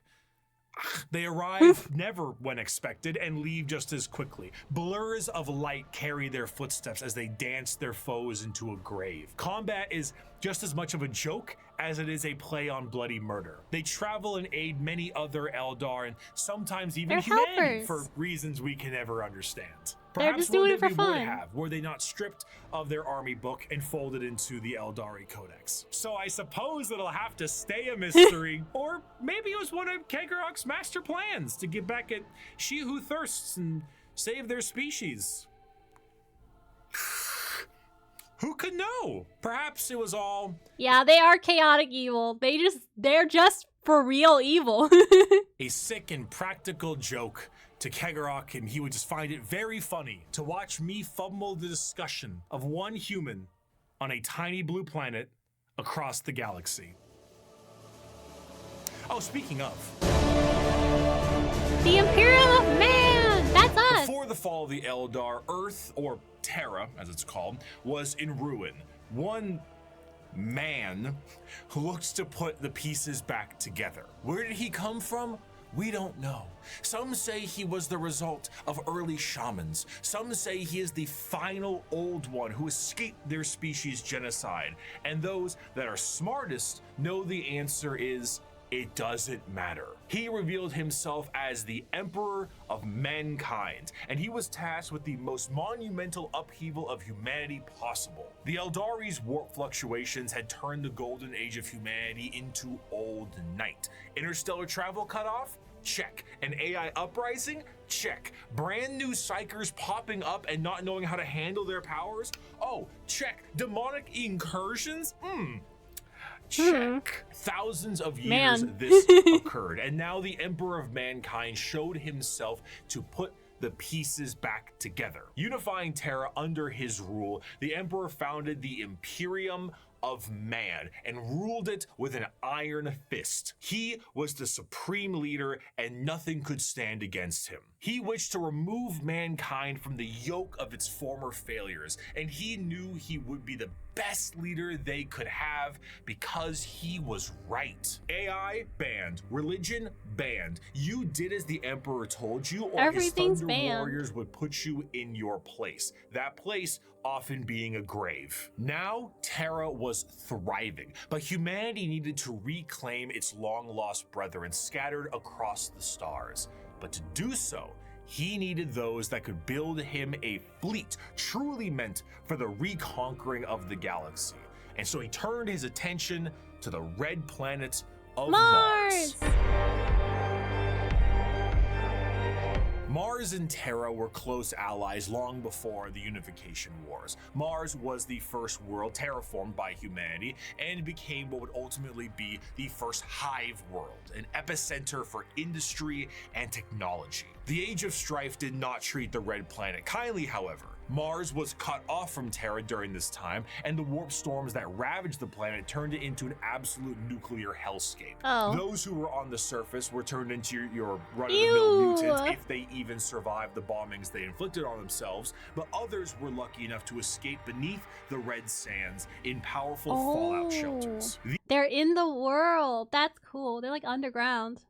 These became their generational habitats, but this resulted in extreme reliance on technology and those who could use it. They began to view the technology keeping them alive less as a technological advancement and more of a divine intervention, with those skilled in it as priests. The Martians began to worship the power of the machine, and this resulted in the formation of the Cult Mechanicus, the belief in a holy trinity known as the Three-in-One. The machine god, serving as the spirit who gave rise to all technologies known, the motive force, the deity that gives all life its ability to live, and the Omnissiah, a physical manifestation of the machine god itself. This belief began to manifest in them physically as well. What were once humans began to really mess around with the character creator options, and this tech obsession made them view instances of flesh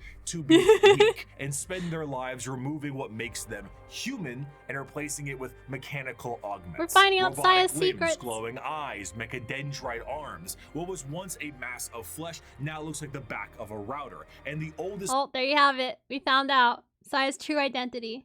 Members of the Mechanicus no longer even look They're pretty cool. Slightly human. In addition to this, cloaked over all of their mechanical appendages are robes that reflect the color of their homeworld, the red robes of the Mechanicus. The Cult Mechanicum, now the Adeptus Mechanicus, create a fascinating combination of cultures all birthed into one. Basically, techno-zealot monks. I'm sorry, Saya. I'm sorry. I'm sorry. I didn't mean for everyone to find out that you live deep in the crust of Mars. Organic life is the machine god's greatest accomplishment within the scope of the great work. All praise he who is Three-in-One. By giving us life within an organic shell, he presents us with the means and opportunity to improve upon I'll send you some blankets. as is his divine plan. He grants us complex weakness so we might learn metallic strength and ascend to his level of machinic I actually perfection. like this one too. The Emperor's arrival to Mars was very much a walking in with the pizzas while the room is on fire moment, but to the Mechanicum, they saw his arrival as confirmation of their belief. They took one look at the glowing golden entity that showed up on their doorstep and were like, that's him. That's the guy right there. And they immediately accepted him as the Omnissiah. Obviously showing up and being called Machine Jesus shortly after wiping out all instances of non-Machine Jesus a little bit beforehand is an instance of capital H heresy. But the Emperor saw the bigger picture. Were they strange with how they rubbed unguents on themselves, burned incense, and prayed to machines for them to work?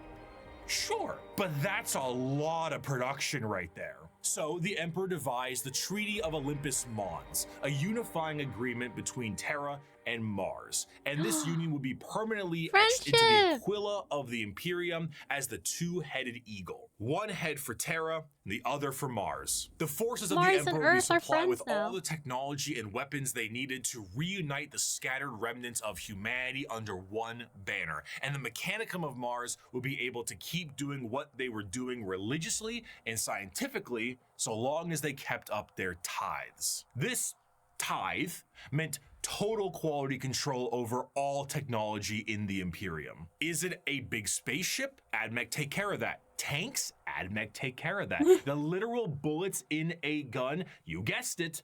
But unlike the factories of today, the forge worlds of Mars and the creations of the Mechanicum are a bit of a different experience altogether. Instead of a factory on a random given world, the entirety of the planet's surface is dedicated to manufacturing. But that's a little tricky, Whoa. isn't it?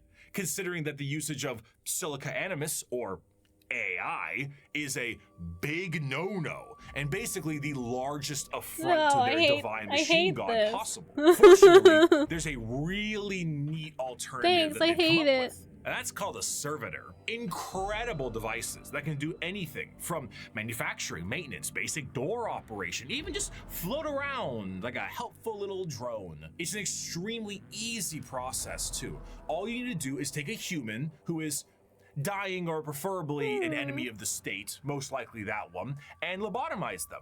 And then reprogram their brains to do exactly what they tell you. They even got little baby versions of them. Yay! So That's now not a you yay. can rest That's easy not a knowing yay that at the all. entirety of the Imperium, because they outlaw AI and learning new tech is heresy, is run on lobotomized slaves. Whether they deserve it or not is unimportant, and whether they can still keep their consciousness trapped in their own minds is another thing entirely. I'm worrying about it.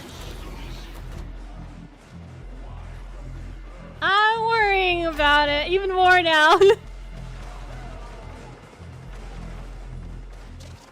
incompetence is showing. An excerpt from the Servitor Creation Factories. Naked human beings were standing in a switch-packed line between high fences. The Manufactorum produced servitors, but it was more akin to an abattoir than a workshop. Every surface was easily cleanable. Servitors with spray units surgically attached to their backs prowled about, hosing filth from slit drains set into the perfectly smooth, slanted floors. As the line slowly advanced, the people were passed through various scanning devices, most of them mounted in ugly, functional arches that let out a constant series of acceptance chimes. Occasionally, one would let out an angry blare, and the indicator lumens would flash red. The rejected person was then swallowed up by a trapdoor opening beneath their feet. From these pits wafted a hideous stench and the grinding sounds of industrial mincers. One rejected man grabbed onto the lip and hung there, arms and hands bloodied, shouting a stream of defiant profanities. Guards lined the grating either side of him and shocked him until he fell. The adepts wouldn't even waste bullets on these people. The trapdoor flipped up, and the next terrified person was ushered forward. Violent metal arms snatched them up and spread-eagled them in the air, and a servitor shearer shaved them all over. At another, they were subjected to a high-pressure counterseptic wash whose chemical stink made me choke from 100 feet away. More scanners, more rejects winnowed out. Machines forcibly dressed them in a heavy rubberized garment common to all monotask servitors. These were saggy on them, all one size, until another process force-shrank them to fit their bodies where metal cuffs, sockets, and collars bit into vulnerable flesh. The last few prayers gave way to screams at that point, and even the most stoic shouted in pain. They were ushered over a floor buzzing with power that made them shriek with every footstep. "What's that for?" I asked. "Follicular inhibitor.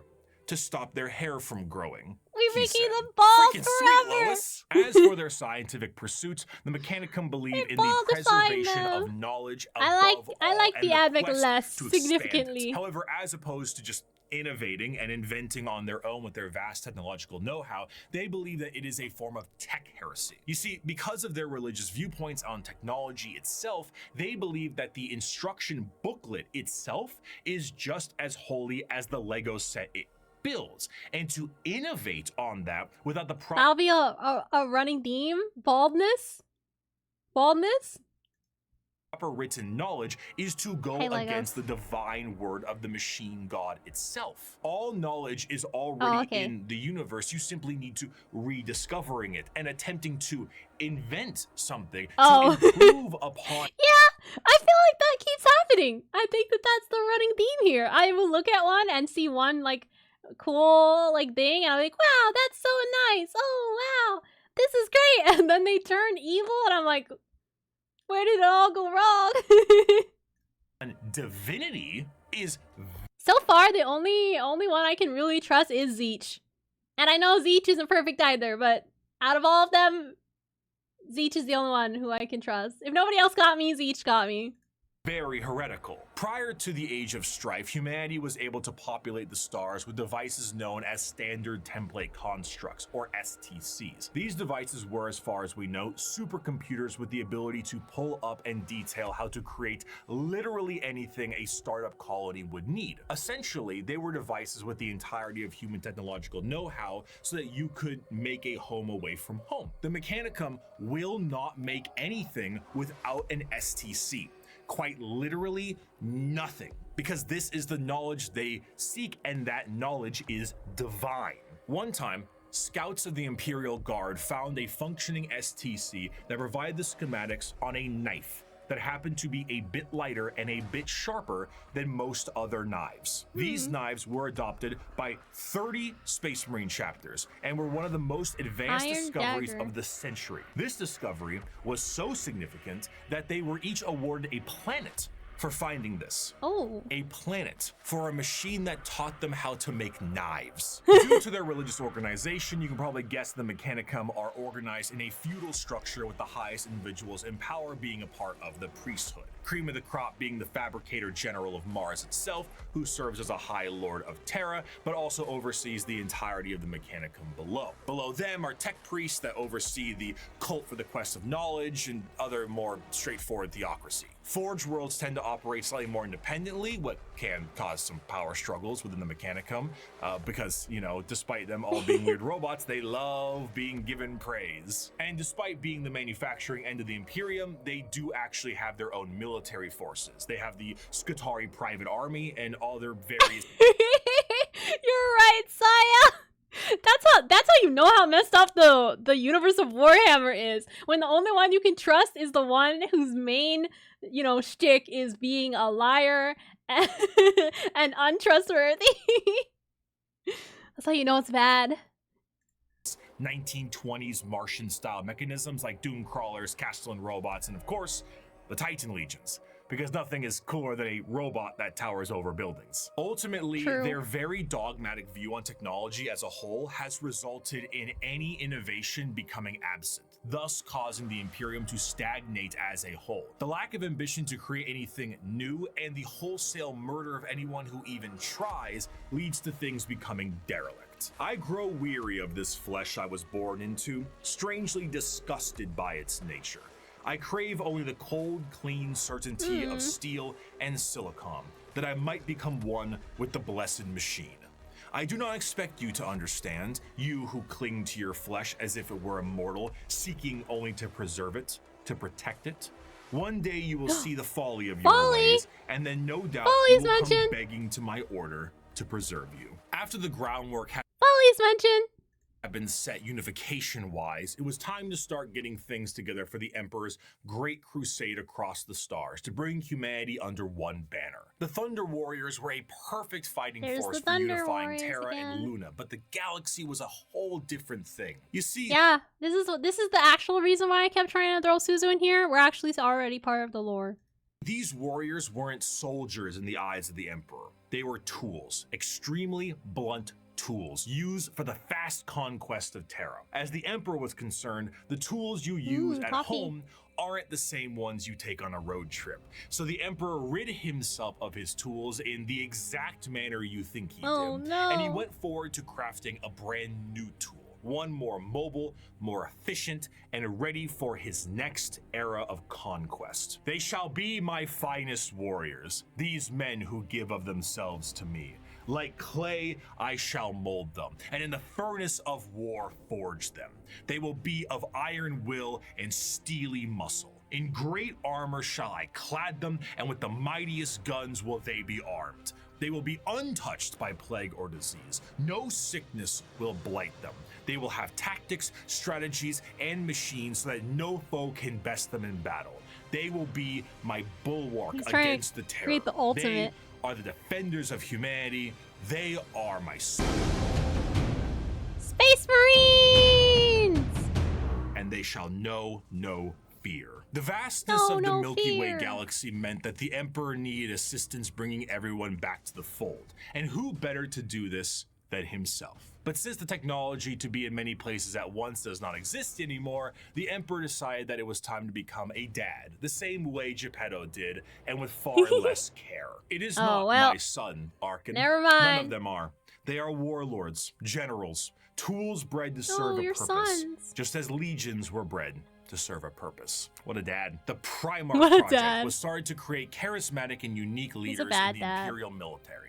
The diversity of these eventual leaders meant that each one could be specialized for certain circumstances across the galaxy. Depending on the type of conflict, one leader might be better than the other. So instead of forcing one leader to acclimate to a situation directly, it would be better to send a specialized leader and force to handle it. In order to do this, the Emperor used his genetic know-how and maybe a little bit of that forbidden stuff to create these genetically perfect gene fathers that had the ability to serve as his analog directly, and also serve as the leaders of the respective Space Marine legions. All 20, all 18, that's right, all 19 of his sons were meant— What was that?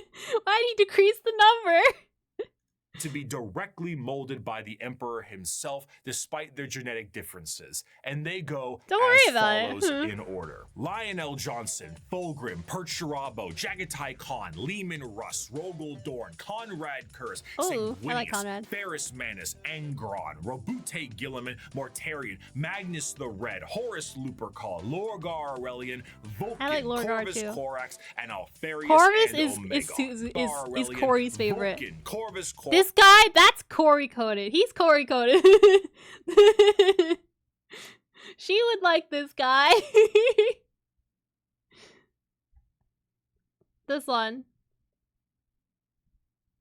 Turns to a giant demon bird? I mean, that sounds pretty cool. And Alfarius and Omegon. Oh my god, that's so funny. I clocked him immediately. And crafted to be the warriors he needed them to be were complete. But he may have decided to do a bit of dabbling with things he shouldn't have, and paid a price. Before the Primarchs were ready to go, an intervention by the gods of chaos prevented his plan from being completed as intended. Though the sources vary, the ultimate result of the Chaos God intervention was that all of the Emperor's tools were scattered throughout the galaxy at unknown places and times. Each one of his sons ended up in a completely different world, and instead of being able to directly influence their upbringing, these children were instead forced to experience the unique nature of their respective homeworlds. Some had a great time and lived in general luxury. Others, not so much. Despite his closest advisor, Malkador the Sigillite, saying, "All right, Chief, let's try this one again," the Emperor sensed each of his sons were still very much alive. And one of the primary objectives of the Great Crusade shifted to reclaiming each of his sons so they could take command of their specific Space Marine legions and carry out his will. These original Space Marine legions that were created alongside their Primarchs go in order: the Dark Angels, Emperor's Children, Iron Warriors, White Scars, Space Wolves, Imperial Fists, Night Lords, Blood Angels, Iron Hands, Angels! I remember you Eaters, talking about that one. Ultramarines, Death Guard, Thousand Sons, Luna Wolves, eventually Sons of Horus, the Word Bearers, Salamanders, Raven Guard, Salamanders! It's me! It's me! Space Marines, unlike their gene fathers, the Primarchs are not made in a vat. There is a process to recruit more members from humanity itself, which seems I a am bit a Blood strange Angel, but I'm actually a Salamander, so both are me. Both are me in different ways. Massive a Space Marine is compared to a normal man. What was the second highest I got on that test? What didn't I get? Blood Angel was first, and there was another one that was like close with it. Go check. I posted it in the server, right? I'm gonna put the music back while I search for this.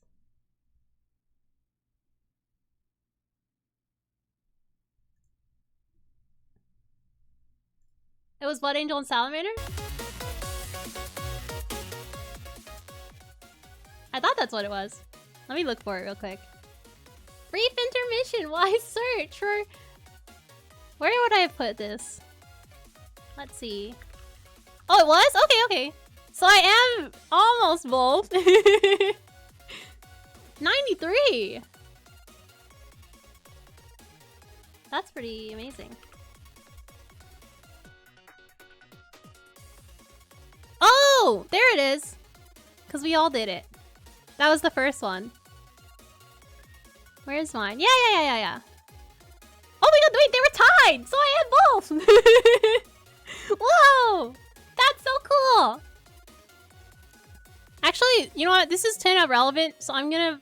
There's some of you who haven't, like, were not here yet when we did this. So I'm gonna share it again in the channel so that anyone who wants to take the Space Marine test again can do it.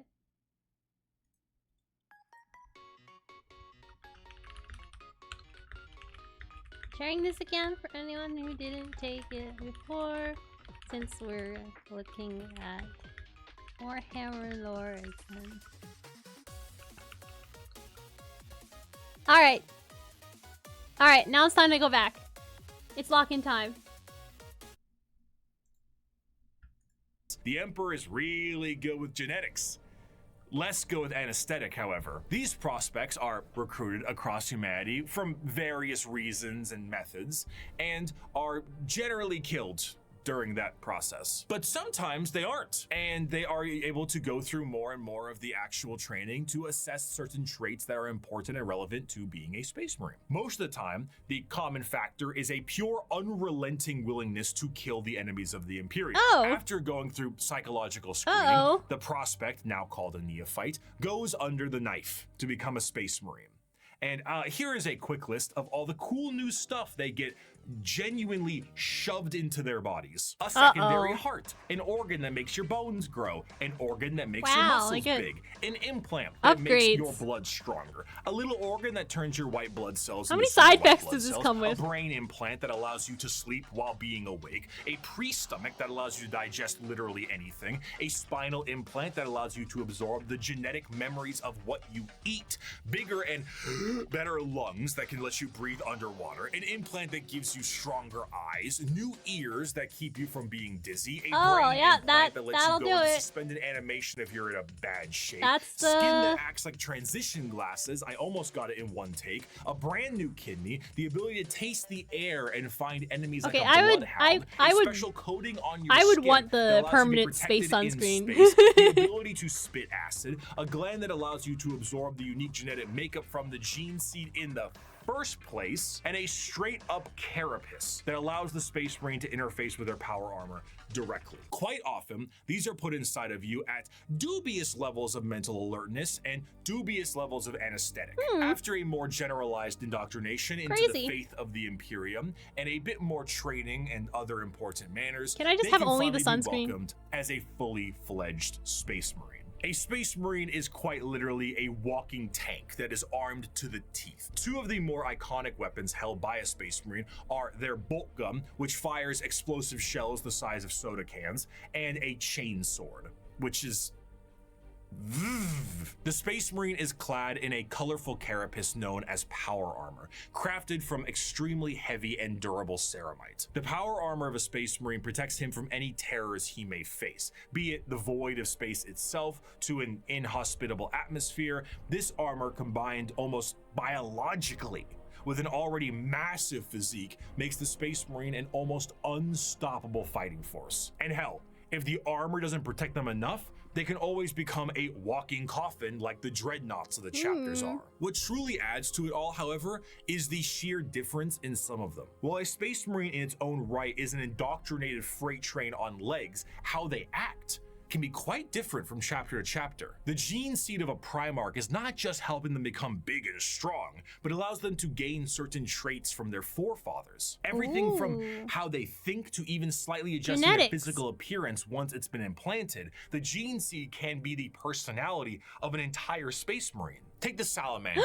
for example. Salamanders have a predisposition to fire. as a whole, and tend to be extremely large due to the size of their Primarch, Vulcan, and his enormous stature. Whereas someone like Sanguinius, Primarch of the Blood Angels, share more vampiric features and more angel-like qualities. A gene seed is not just aspects of the Primarchs, but they are also flaws I'm big too. and buff. Magnus I don't know what you're talking about. and his 1,000 sons underwent something known as the flesh change, a horrifying mutation that, while it made them strong psychers, would affect their bodies so terribly that they would mutate away from humanity. Where other factions have inspiration for their culture from our real world, like the feudal Japanese of the Eldar or Egyptian style the Necrons, each Space Marine chapter themselves carry an inspiration. The White Scars are motorcycle riding Mongolian fighters. The Space Wolves are Norse Vikings. The Dark Angels are Knights of the Round Table, and so on. This moves into their fighting style, and truthfully, there is no end to the characters and options when it comes to the Space Marines. Space Marines are the main symbol you see, and while many of them can be simply indoctrinated warriors who only care about conflict and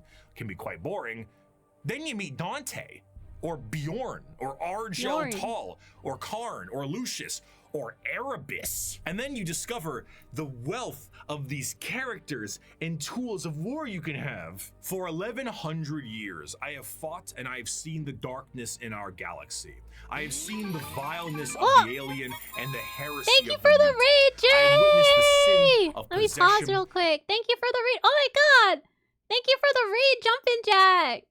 Yeah, someone shout out. We got a double raid. Oh god. Thank you guys. What were you doing? Toy Story raid. Were you guys watching Toy Story? Let's see. Let me give a shout out to Jay. Hopefully I remember to give another shout out. Welcome Raiders. We're watching we're learning about Warhammer 40k lore right now, as requested by our community. So if you wanna learn about Warhammer, stick around. But thank you guys for the raid. If you have to raid and run, I understand, but I'm happy to see you here. What were you guys doing? I'm guessing that you guys were together. And I have seen all the evil that the galaxy harbors, and I have slain all whose presence defiles the Emperor. I have seen— Wait, there's a Toy Story game? Toy Story 3 game? I didn't even know that was a thing. How was it? seen what you will see. I have fought what you must fight, and I have slain what you must slay. So fear not and be proud, for we are the sons of Sanguinius, the protectors of mankind.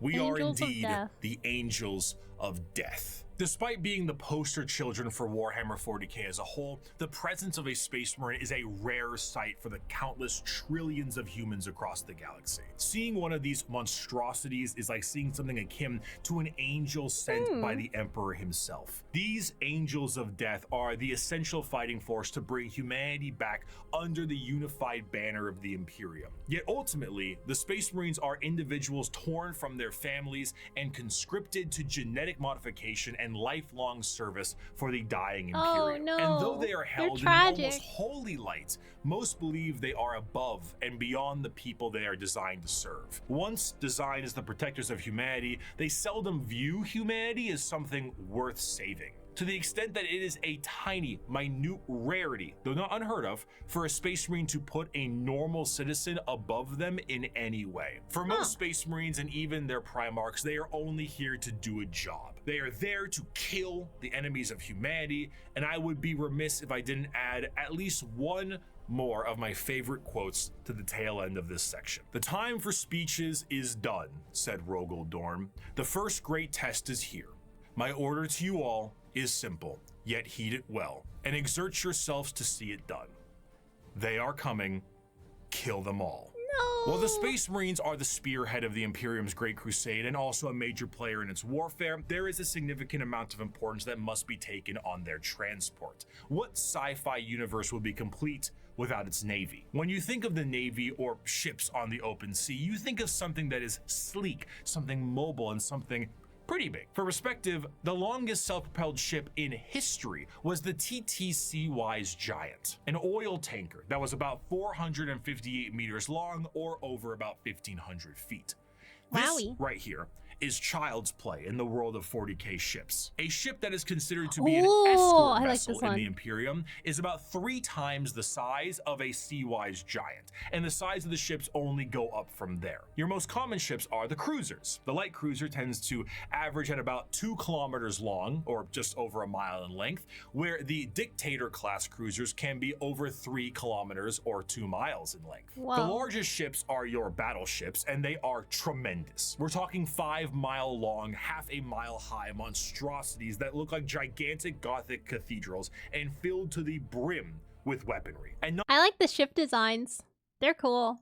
Not only are they filled with weapons, but they are also jam-packed with crewmen. Battleships tend to, on average, carry a crew between several thousand to several million, and they need every single one of those members because we don't have advanced technology for other things to pilot themselves or control themselves in a meaningful way because there's no AI. A lot of this stuff has to be done manually. Even the reloading of those giant batteries is a form of manual labor. And of course, generally speaking, gliding through the stars is a very slow way to do things. And let's be honest, there can't be a science fiction setting without some form of hyperspace travel. This form of travel in 40k is less like going to Plaid in Spaceballs and more like going into Davy Jones' zipper dimension in SpongeBob. Oh, now what? I suppose you're gonna show me. Oh, gee, that's very nice. Oh, what is this? Some kind of magic?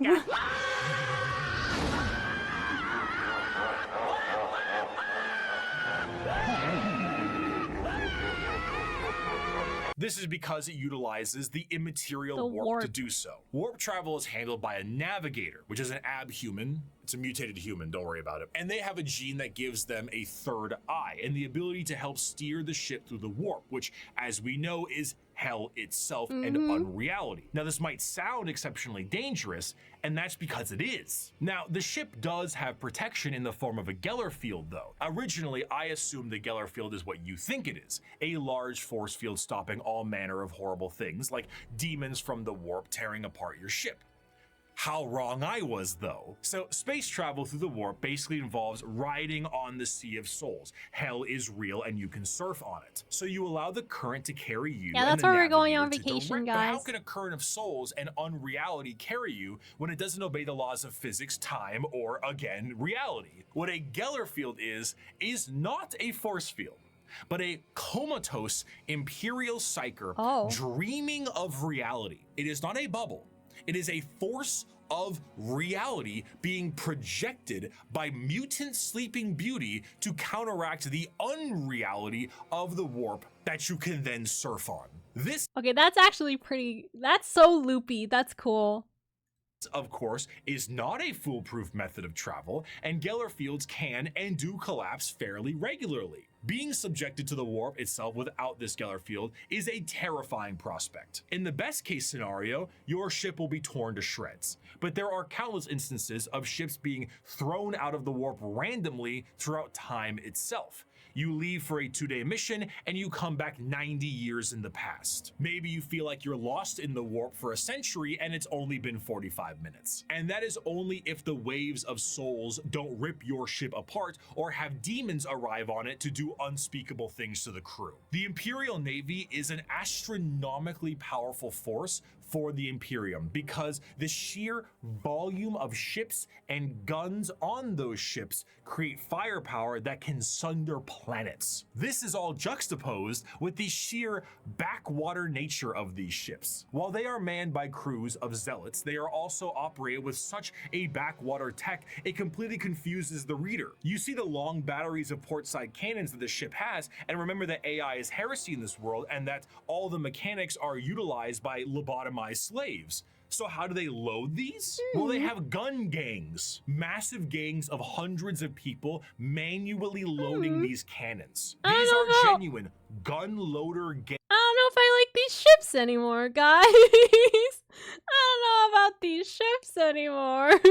Gangs that get into gang wars and squabbles. On the ship's bridge, you may find the captain himself hardwired directly into the ship's chair permanently to control it the best they can. Giant screens of hololith data fill the room, and sensors across the ship are just as likely to tell you information as a serf running up to you with a scroll of parchment is. You reach to a microphone to shout orders down a hallway as paper readouts tell you information of the enemy, and holy sigils and candlelit incense burners gleam your next move. While the it's not a specific faction of the Imperium in the same sense and format of this video, it is what shepherds around the entirety of its armed forces. Every Space Marine Primarch had a flagship, and every strike cruiser and battle barge has a story to tell. But if there is a single thing that the Shield of the Navy does the best, it is to help support and supply the monumental forces of the Imperium. The hammer of the Emperor himself, the uncountable men and women of the Imperial Guard. I don't care if these things have adapted to resist our las guns. If we can't kill them with our rifles, then we'll kill them with heavy bolters. And if we can't kill them with heavy weapons, we'll use grenades. And if grenades don't work, then we'll fight them with our swords and our knives and our bare hands. We'll drown them in our blood. That's what it means to be a soldier of the Imperial Guard. Now follow me. Charge! There is no better symbol of the might of the Imperium you itself like the Imperial Guard, Shinobi? Militarum, or as it is commonly known, the Imperial Guard. Though the Space Marines take the glory and stand as the visual representation of the Imperium, their numbers are dramatically thin and specialized in comparison. To reclaim 1,000,000 worlds, you need a countless number of troops willing to fight and die for your cause. The Imperial Guard represents the they're just experiencing the horrors. They're just trying to vibe, but they have to fight the horrors. Imperial truth made manifest. Every year, the worlds of the Imperium pay a tithe in the form of soldiers to fight the good fight of the Emperor, and this number is impossible to pin down. Even saying billions would be a dramatic understatement. The sheer volume of soldiers serves as the fundamental backbone of they're just like us for real. The Imperium. 99.9% of battles fought by the Imperium are fought by the sundering might of the Imperial Guard. With the knowledge that the Space Marines are essentially sentient tanks, what do the members of the Imperial Guard have? If they're the might of the Emperor himself, are they not suited up in a similar way? No.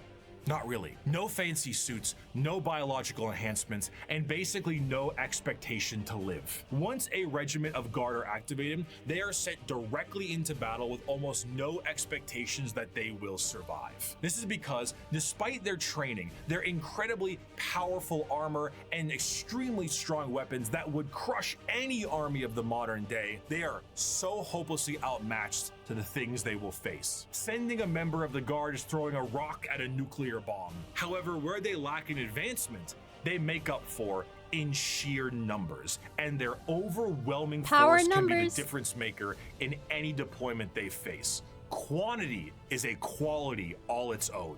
If they do happen to survive, they will be sent to the next battle, and so on. Seldom do members of the Astra Militarum get old or retire, and those that do are truly to be feared. There's an old saying that the average lifespan of a guardsman is about 15 hours from deployment, and considering the sheer number of guardsmen out there in any given battle, that number is probably accurate. When several million of your pool of guardsmen die within the first few hours of combat because the orcs threw a moon at you, it can really screw the numbers. The soldiers of the Guard are conscripted and trained on an incredible number of worlds in the Imperium, and these worlds can impact their training and their combat style directly. The most famous visually are the Cadian shock troops. But other notable Guard factions include the gas mask clad. Honestly, it's gonna be fun knowing about like all like the other stuff that he, like the references that he's making once I learn more. Like how it went down from 20 Death Corps of Krieg, the Rambo level of Catachan Jungle Fighters, and the Iron-Willed Mordian Iron Guard. This also helps them specialize against individual types of enemies. The Indigan Prefects are a special guard regiment that came from a planet whose planetary governor, the leader of the planet, thought it was fun to collect exotic animals, which then crossbreed and then became the giant freight train-sized monsters destroying the planet. So the Indigan Prefects are specialized for big monsters. Hello, Tyranids. One particularly interesting officer in the Guard is the enforcement officer known as the Commissar, and they are one of the more visually striking members of a regiment. These are specialized Imperial officers and act as morale officers. But instead of singing songs to the troops and providing hot meals, the Commissars are there to make sure that the members of the regiment continue to fight to the bitter end. If a soldier does not meet the standards of the Commissar, the solution is simple. There are trillions of other soldiers out there. We don't really need you. Combat fatigue, headshot. Concerns about the conflict, headshot. Fleeing the battlefield, you bet that's a headshot. Considering that these officers tend to be outside of their regiment, feelings on them can be mixed. And in fairness, certain commissars like the esteemed Ibram Gaunt or Caiaphas Cain tend to do a bit better with the whole people talking part, because if, say, you were trying to tell a beefed up Catachan jungle fighter what to do, you might take a mysterious leave of absence inside a carnivorous plant. But no matter what I say, I don't think I can truly convey the sheer might of the Imperial Guard, so I'm gonna get a visual aid. Let's take a look at this image right here, right? This is the cover of the 9th edition Codex for the Astra Militarum, the official cover art. Your eyes may be drawn to the dark and brutal looks of some of the main members on the front and the gigantic orc they are attacking. Hi there. But zoom out a little bit. There is no floor. There is only people, and behind those people are tanks, and behind those tanks are flying artillery shells. There are 2 enormous transport ships in the sky, and their ramps are down, and on their ramps are more people. The Imperium is described as having 1,000,000 worlds. 1,000,000 worlds. And each one of them gives soldiers to the Imperial Guard for the tithe.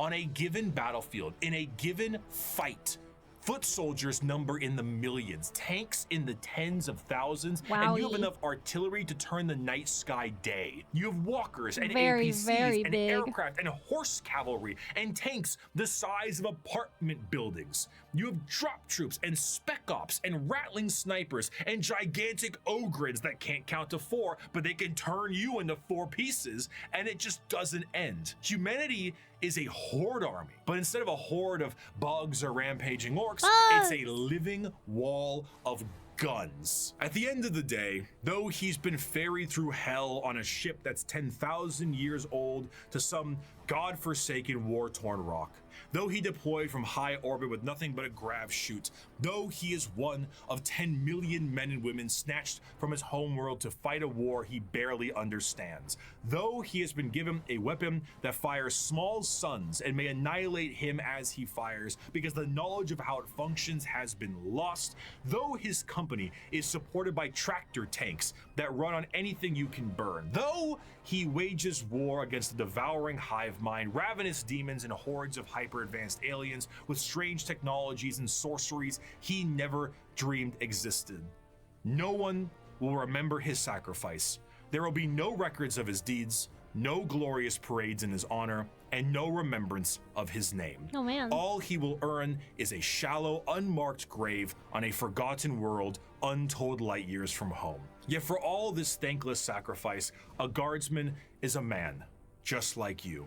He has no millennia-old genetic engineering, no prophetic leader, no miracles of faith. He has his lasgun, his orders, and those beside him.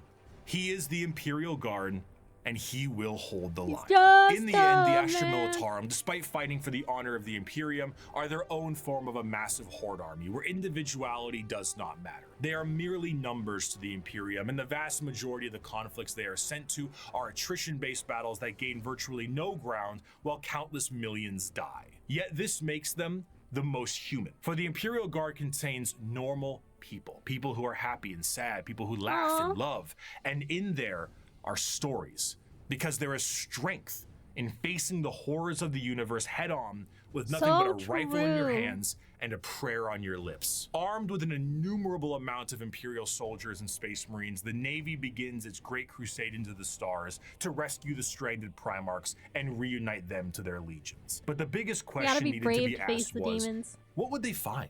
The Age of Strife lasted for thousands of years. If a civilization was still alive out there in the galaxy, what would they be like? The technological advancements of humanity prior to and during the Dark Age technology was unfathomable. It allowed them to spread through the galaxy with ease and allowed them to settle once inhospitable planets. These branches of humanity were provided with the vast knowledge of human creations and were given gigantic machines to make arduous labor and ease. The spreading of these massive colony ships was known as the Long March, and these ships would be retrofitted into settlements upon arrival to their new homes. Accompanying them were the gigantic pieces of farm equipment that served multiple purposes and the specialized giant watering pilots can. that could Let's go. them. They were not only able to tend the fields and do labor, but when interstellar communication was cut off, they also did a great job of protecting the colonists against both threats demonic and alien. Because of the significance of these machines, those that could pilot them were powerful enough to be considered leaders, and the upkeep and preservation of the machines and the lineage of those who could pilot them was imperative. These machines, over the thousands of years, would eventually be known as the Imperial Knights. He must be humble of heart, strong of arm, be savage in war, loyal to hearth, and follow deeds of glory. He must keep honor with all, banish cowardice from his doings, and bring his house no shame. He must serve the emperor and defend the Imperium, thus should a knight rule himself. The Age of Strife caused these colonized worlds to be cut off from the Imperium, and the reversion of these worlds resulted in the reverence for this farm equipment turned feudal, and the leadership that controlled the devices became viewed as a noble hierarchy. During the Age of Strife, exploratory fleets from Mars found plenty of these worlds, and it seemed the majority of them reverted to a similar state. Like King Arthur seeing Merlin himself, these feudal worlds welcomed the tech priests of Mars with open arms. The mutual relationship between the Admech and the nobility was beneficial. The Admech were able to secure more worlds for mining resources and potentially long-lost STC information, and the noble houses were provided with technological know-how and modifications from the Admech themselves. The suits became more and more specialized, and their history as mere pieces of equipment were lost to time. What was once a tractor became a killdozer, and the Imperial Knights were born. Unlike other military aspects in the Imperium, the nobility of the Knight houses remains just that, a nobility-focused feudal hierarchy that swears fealty to either the Mechanicum, open arms. Don't remind me. I miss Polities. I was thinking about that song the other day. or to Terra. Like the knights in our history, once they swear fealty, they can be called to aid their respective allegiance in the heat of battle. The ones that swear fealty to Terra are led by the High Monarch, while the ones with the Mechanicum are led by the Princeps. The ones with Terra might be sent directly to the front line of war, while the ones with the Mechanicum tend to be sent to protect the Forge world. And the heraldry of these houses is what you'd expect from a generic history of knights. Houses pledging allegiances here and there, your run-of-the-mill War of the Roses aesthetic. Except instead of ponies, you have gigantic death machines. These knights can't seem to be piloted by any old person, however. A member of the nobility of any given knight house must go through the ritual of becoming. This ritual involves them sitting on the device used to control the knight, known as the Throne Mechanicum, for a full night. What's wrong with that? I mean, sitting in a chair for a full evening sounds pretty great right about now. So, a pilot cannot drive a knight. They can, but it moves about as effective as Ripley from Aliens 2, big, lifter thing. It is, in a sense, a beast that must be controlled, and a pilot must merge with it. The mind of the noble is connected to the machine and must fight. You mind meld with them. You fuse together. With the mental signatures and personalities of the prior pilots as well. Wait, that's cool and scary. The other pilots are like kind of living on in there. That's horrifying. Everything a knight experiences in battle is felt by the pilot. You become like multiple people against your will. themselves, be it the general movement in the battlefield or damage sustained by the machine itself. If a knight's leg is blown off in battle, the pilot could experience a broken bone in the same spot. The merging to the machine forever changes the mentality of the noble that experiences it. This connection reinforces a strong degree of nobility and honor in the pilot, and a desire to fight. Okay, this is actually such a cool chair though. Like the scorpion chair, that's epic. That's so cool. Glory of their house until the bitter end, as their ancestors' minds are linked directly to the I knight. would literally want one, but I don't think it's practical. It's so impractical, Saya. I can't put that in my room, even though I yearn for it. It can vary, but generally speaking, they stand in the ballpark of 30 to 50 feet tall and are protected by a thick adamantium Forget armor. practicality. No, I don't have space for it. It's the problem. If my setup was like more in a corner, then it would work. Have their own unique ion shield generators that give them added protection, and when it comes to their looks, the most common pattern across the Imperium is the Questoris pattern, and is honestly the one you're— Or if I had a separate workspace from my like bedroom, then it would really work. But I can't just be moving the scorpion every time I want to sleep. Also, if I have that scorpion in my room while I'm sleeping, I'm gonna wake up and get jump scared. probably thinking about right now. But there are also smaller versions like armatures and bigger ones known as the Dominus. As for a loadout, these guys are essentially a violent Mr. Potato Head. Battle cannons, Gatling cannons, heavy flamers, thermal cannons, up close and personal. How about a gigantic chainsword or a straight up gauntlet? And for that empty spot up top, screw it. More autocannons, maybe add some missiles. Whatever you can do to make it as over the top as possible, you gotta do it. A squire serves a knight serves a lord serves a baron, and a baron serves a monarch. So who does the monarch serve? He serves every subject, from the rudest serf to the members of the court. Chivalric fealty, when ideally practiced, is not a pyramid, but a circle. Ironically, on the surface, night worlds themselves are one of the least grim dark settings in the galaxy. Reverting to an ancient time with knights and peasants is almost an escapism from the techno hell of the modern Imperium. But this, of course, doesn't make it great for everyone. It sounds fun on paper to play a game of knights, but it's not so fun when you're the peasant of that world. For the knights themselves, the knights give their entire lives the throne mechanic, and their reality is not their own, as they have to hear the voices of thousands of generations of their ancestors controlling their actions and their lives for as long as they live. It's a strange dichotomy. When it comes to Warhammer, most to all jobs tend to be terrible. However, if there was one that could be considered enjoyable, it would be the pilot of a knight, or a princeps of their larger cousins. While it does contain an egregious amount of hardship to be a knight pilot, you do enjoy a wealth of privilege. A knight pilot is often an asshole who can— Oh yeah, it's really, you gotta sacrifice your mind, but you get great benefits, just like working a real job. can back it up. The rich noble that, despite his braggadocious behavior, is still very much him, and he will continue to be him. But knights are not the only thing that the Imperium found lost in the stars during their Great Crusade. Due to the circumstances of the Age of Strife, humans were changing and adapting to their new homes they were now isolated on. Some of these humans evolved over thousands of years to adapt to these areas, and they were known as abhumans. Many abhumans found their way into the Imperial Guard or other lesser positions in the Imperium if they were not wiped out immediately for being too different from their human counterparts. But their abilities and appearance vary from planet to planet, and one particular group of abhumans have made quite a name for My themselves. knowledge is expanding. My brain's getting so big right now. In the center of the galaxy.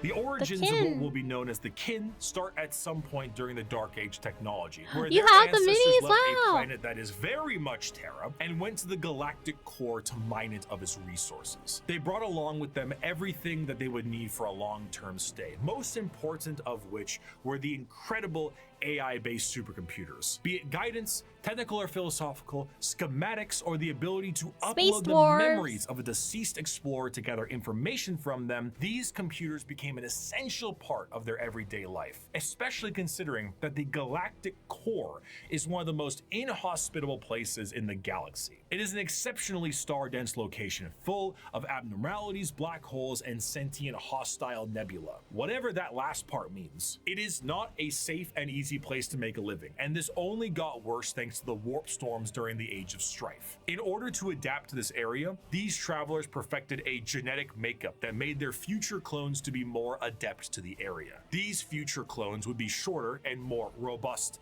than their ancestors, and the need to procreate would be unnecessary because why risk messing up a good employee when you can just make a new one? These would be known as the squats, and they would all die.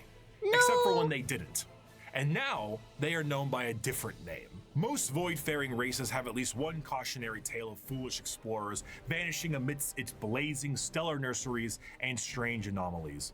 Yet for the leagues of Voton, the galactic core has been home now for millennia. These squat humanoids would begin to establish themselves in the core, and their goals would be the same as their ancestors. Rock and stone! But like, actually kinda, yeah. Whenever one of them would die, they would know that that sucker would need to be uploaded to the machines like their forefathers did. But the original purpose of these machines was lost to time. What was once a technical resource for them turned into a ritual known as joining the ancestors. And the fact that they were clones at this point meant that the same copy of the same individual would be uploaded countlessly. The sheer overuse of these computers and the repeated uploading of redundant data has turned these once powerful supercomputers into your parents' computer after you installed LimeWire on it, and whose 50 Google Chrome tabs definitely contain information they will return to one day. So much corruption that these computers began to develop the makings of a personality of their own. There are 1,000 tabs. Known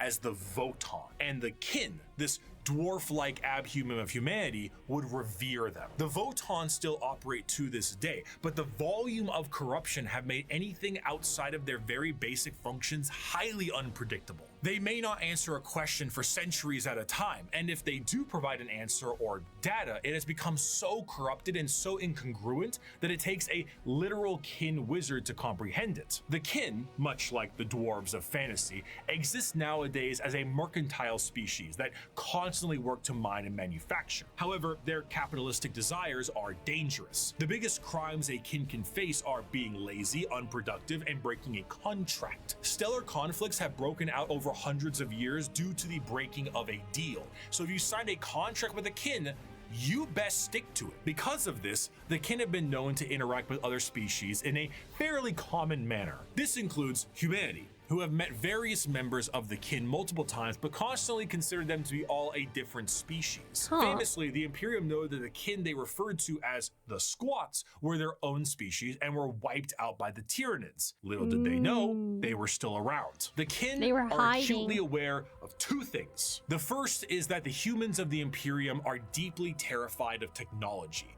so the sheer existence of the Voton is a secret as well as the truth. This extends also to the Iron Kin, because sentient robots that are treated in the same esteem of flesh and blood kin, because kin is kin. The second thing they are aware of is where they're from. They are fairly confident that they are from Terra, and they know that if this secret was to be known by the Imperium, that the Imperium might want to take ownership of them and everything they've built. Wow, they're in a rough spot, huh? They are, the better. Now, this sounds fine and good, right? What could possibly be wrong with these guys besides the hyper late stage space capitalism? Well, we have to go back to their creation. The kin are an entirely clone-based race made from the computers that are exceptionally difficult to recreate. These machines, the Voton, are becoming more and more unpredictable and derelict. If anything were to happen to these machines, it would be a twofold ending of the kin. New kin cannot be reproduced, reducing their numbers, and the existing kin would have no further purpose because the end that awaits them would be non-existent. The horror of the kin civilization is that the entire purpose of their lives is to do the best they can at their duty and upload all they know to the Voton, their ancestor cores, join their ancestors. But doing so is actually the thing that is killing these supercomputers in the first place. The ancestors were dead, but through the first truths their legacy continued. And though their eyes had shut long ago, indeed the ancestors were watching. Not with a gaze from eons gone, but with the eyes of every living kin. Each generation was the embodiment of the ancestors cast anew by the Voton. The galaxy changed, stars died, planets were destroyed, and civilizations fell. But as long as the Voton endured, The ancestors still lived. I do want to end this last bit with an enjoyable quote from one Kim. As you may have assumed, the Leagues of Votann are space dwarves with a corporate sci-fi motif, but they are still very much dwarves. They're squat, they're strong as hell, and they hold serious grudges. This time it's just more about your contracts than anything else. And so because of this, they might treat most things about how you would expect a capitalistic dwarf would treat things. You misunderstand, human. I am not here to debate. I am not here to compromise. What you see as yours, I am taking for my kindred. You want to bargain? Torek, unholster our means of negotiation. As the Great Crusade continued, humanity would find their missing Primarchs, reestablish the locations of all of their various worlds, and finally reclaim what the Emperor was always hoping for. But eventually, all the Emperor sought to build would be his undoing. His original attempt to have all of the Primarchs lead his great armies and usher humanity into the better ages would end up crumbling down. And we will learn about how the Imperium backslides and the horror of the modern day of 40k in part 2. I will see you very soon. Woohoo! Thank you so much for watching. We got through the first part of the lore! I actually enjoyed that quite a bit. I think I went over most of my favorite stuff while we were going through it, but Zeech is my favorite. Gotta love Zeech. The only trustworthy one being the Master at Deception, yeah.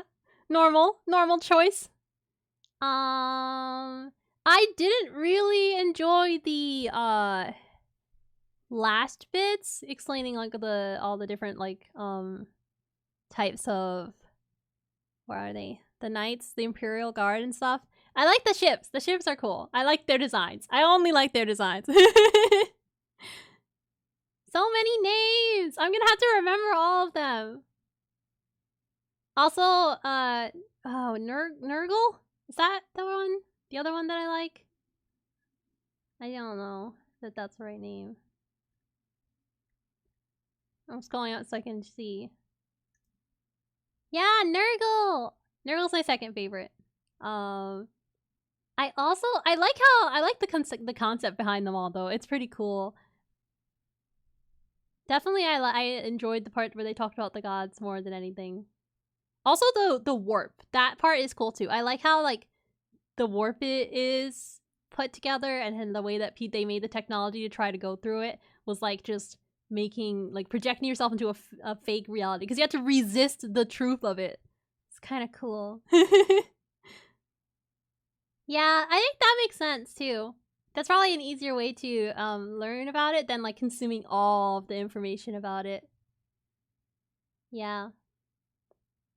But overall, that was really fun. I enjoyed it a lot. I don't think we're gonna have time for the second one just because it's an hour and a half. That's the one you sent me, right? Let me swap over to just chatting for a second. I'll put the music back.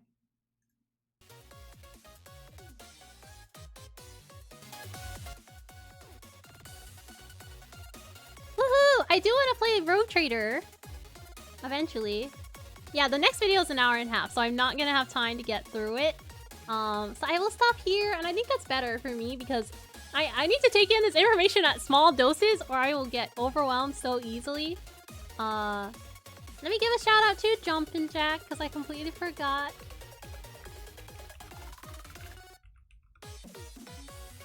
They were very kind to rate us.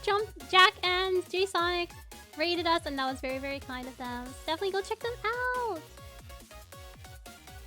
Plus better to take in right now. Yeah. I wanna let it stew in my mind instead of like having so much more. But yes, that just means that we get to have another day where we look at the lore, which I'm excited for. This was fun. How was it for you guys? Did you guys enjoy it? I definitely need to like get better at like voicing the thoughts. But it was fun reacting to everything. So I will definitely be doing this again. I do want to get an actual like Tyranid miniature to try to paint on stream one day, but that requires a lot more like supplies and stuff. If you have any thoughts anytime before the next video.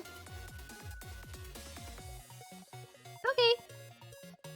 It would be good to document them so I can talk about them when we stream next time. Thank you, Saya! Oh, I have one question. So, you know the Necrons, they got like their souls sucked out, right? I'm trying to figure out what the difference is between like having your soul and having your mind. Because how did their like leader, the one who like, you know, reached out to the deceiver, how did he still know? Like, how did he like be able to feel bad for what he did and know like to like turn on the Catan? If he had if he got his soul munched, how did he like still be able to, you know? How was he able to still have that? Ah, okay, so it's that like all it really does?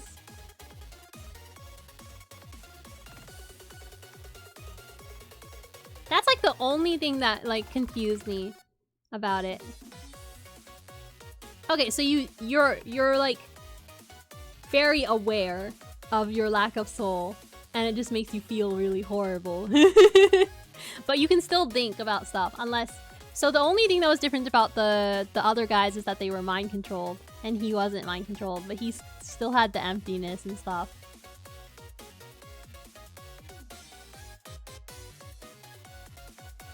That makes sense. I think that makes sense. I have a soul! Don't listen to her! Okay. Okay, that's... Okay, thank you. That's what I wanted to know. That's the one thing that I was confused about. I have a soul.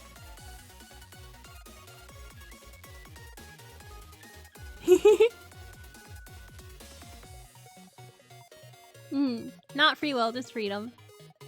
And then he turned on them to try to save his people. That was fun though, I enjoyed that. We'll definitely have another Warhammer watch through again. If you guys haven't taken the quiz in our server, definitely do take it. I want to know where what faction everyone is. That's what you get when you Minecraft munch people. You get sharded. Okay, Daya! Well, I will end here then. And if I have any more thoughts, I will definitely let you guys know in the server. Who can we raid? Yeah, I was excited to try it. I was very nervous at the start because I was like, I haven't done this before. I'm scared. Wait, is Bricky live right now? I mean, I'll do it. Bricky's right. Is he live? Oh my god. He is. Alrighty, let's... I don't know if it'll let us, actually. It might not let us, but let's see. If it does, then we will raid Bricky. But sometimes if they have like rules set that they don't let certain people raid. But we'll see. Let's check. I will start the raid now then. Tomorrow... What is the schedule? Let me pull out the schedule first so I can figure out everything that is going on. For me, this is my last solo stream of the week. Tomorrow... Oh wait, actually tonight something's happening too. I almost forgot. Tonight is more Date Everything with Corey and Suzu. So, definitely be there. More exciting Date Everything time! Wait a second, you guys... Oh, you guys, right. You guys changed it. You're doing something else now. Yeah, you guys are doing Coral Island because the new multiplayer update. Gotcha. Alright, if you want to see some Coral Island, definitely be there at 6 p.m. That is in... about an hour or so, give or take. Some extra minutes, but if you round up. Yeah? And then tomorrow, Corey and Suzu are gonna be playing Final Fantasy before we play Tales of Graces. I might get to play Final Fantasy for you guys with you guys a little bit because I am gonna be available at 6 p.m. this time around. You might ask your thoughts on Warhammer. I got you. I only watched the first one. We'll see. I have thoughts ready. But yeah, be there! And then we'll have our schedules out as soon as we can when the weekend rolls around. So if you want to be, you know, ready for everything that we're gonna be doing, or if you want to know when another Warhammer is gonna go around, definitely check out our Discord server! And then let me see, let me try reading Bricky so we can see.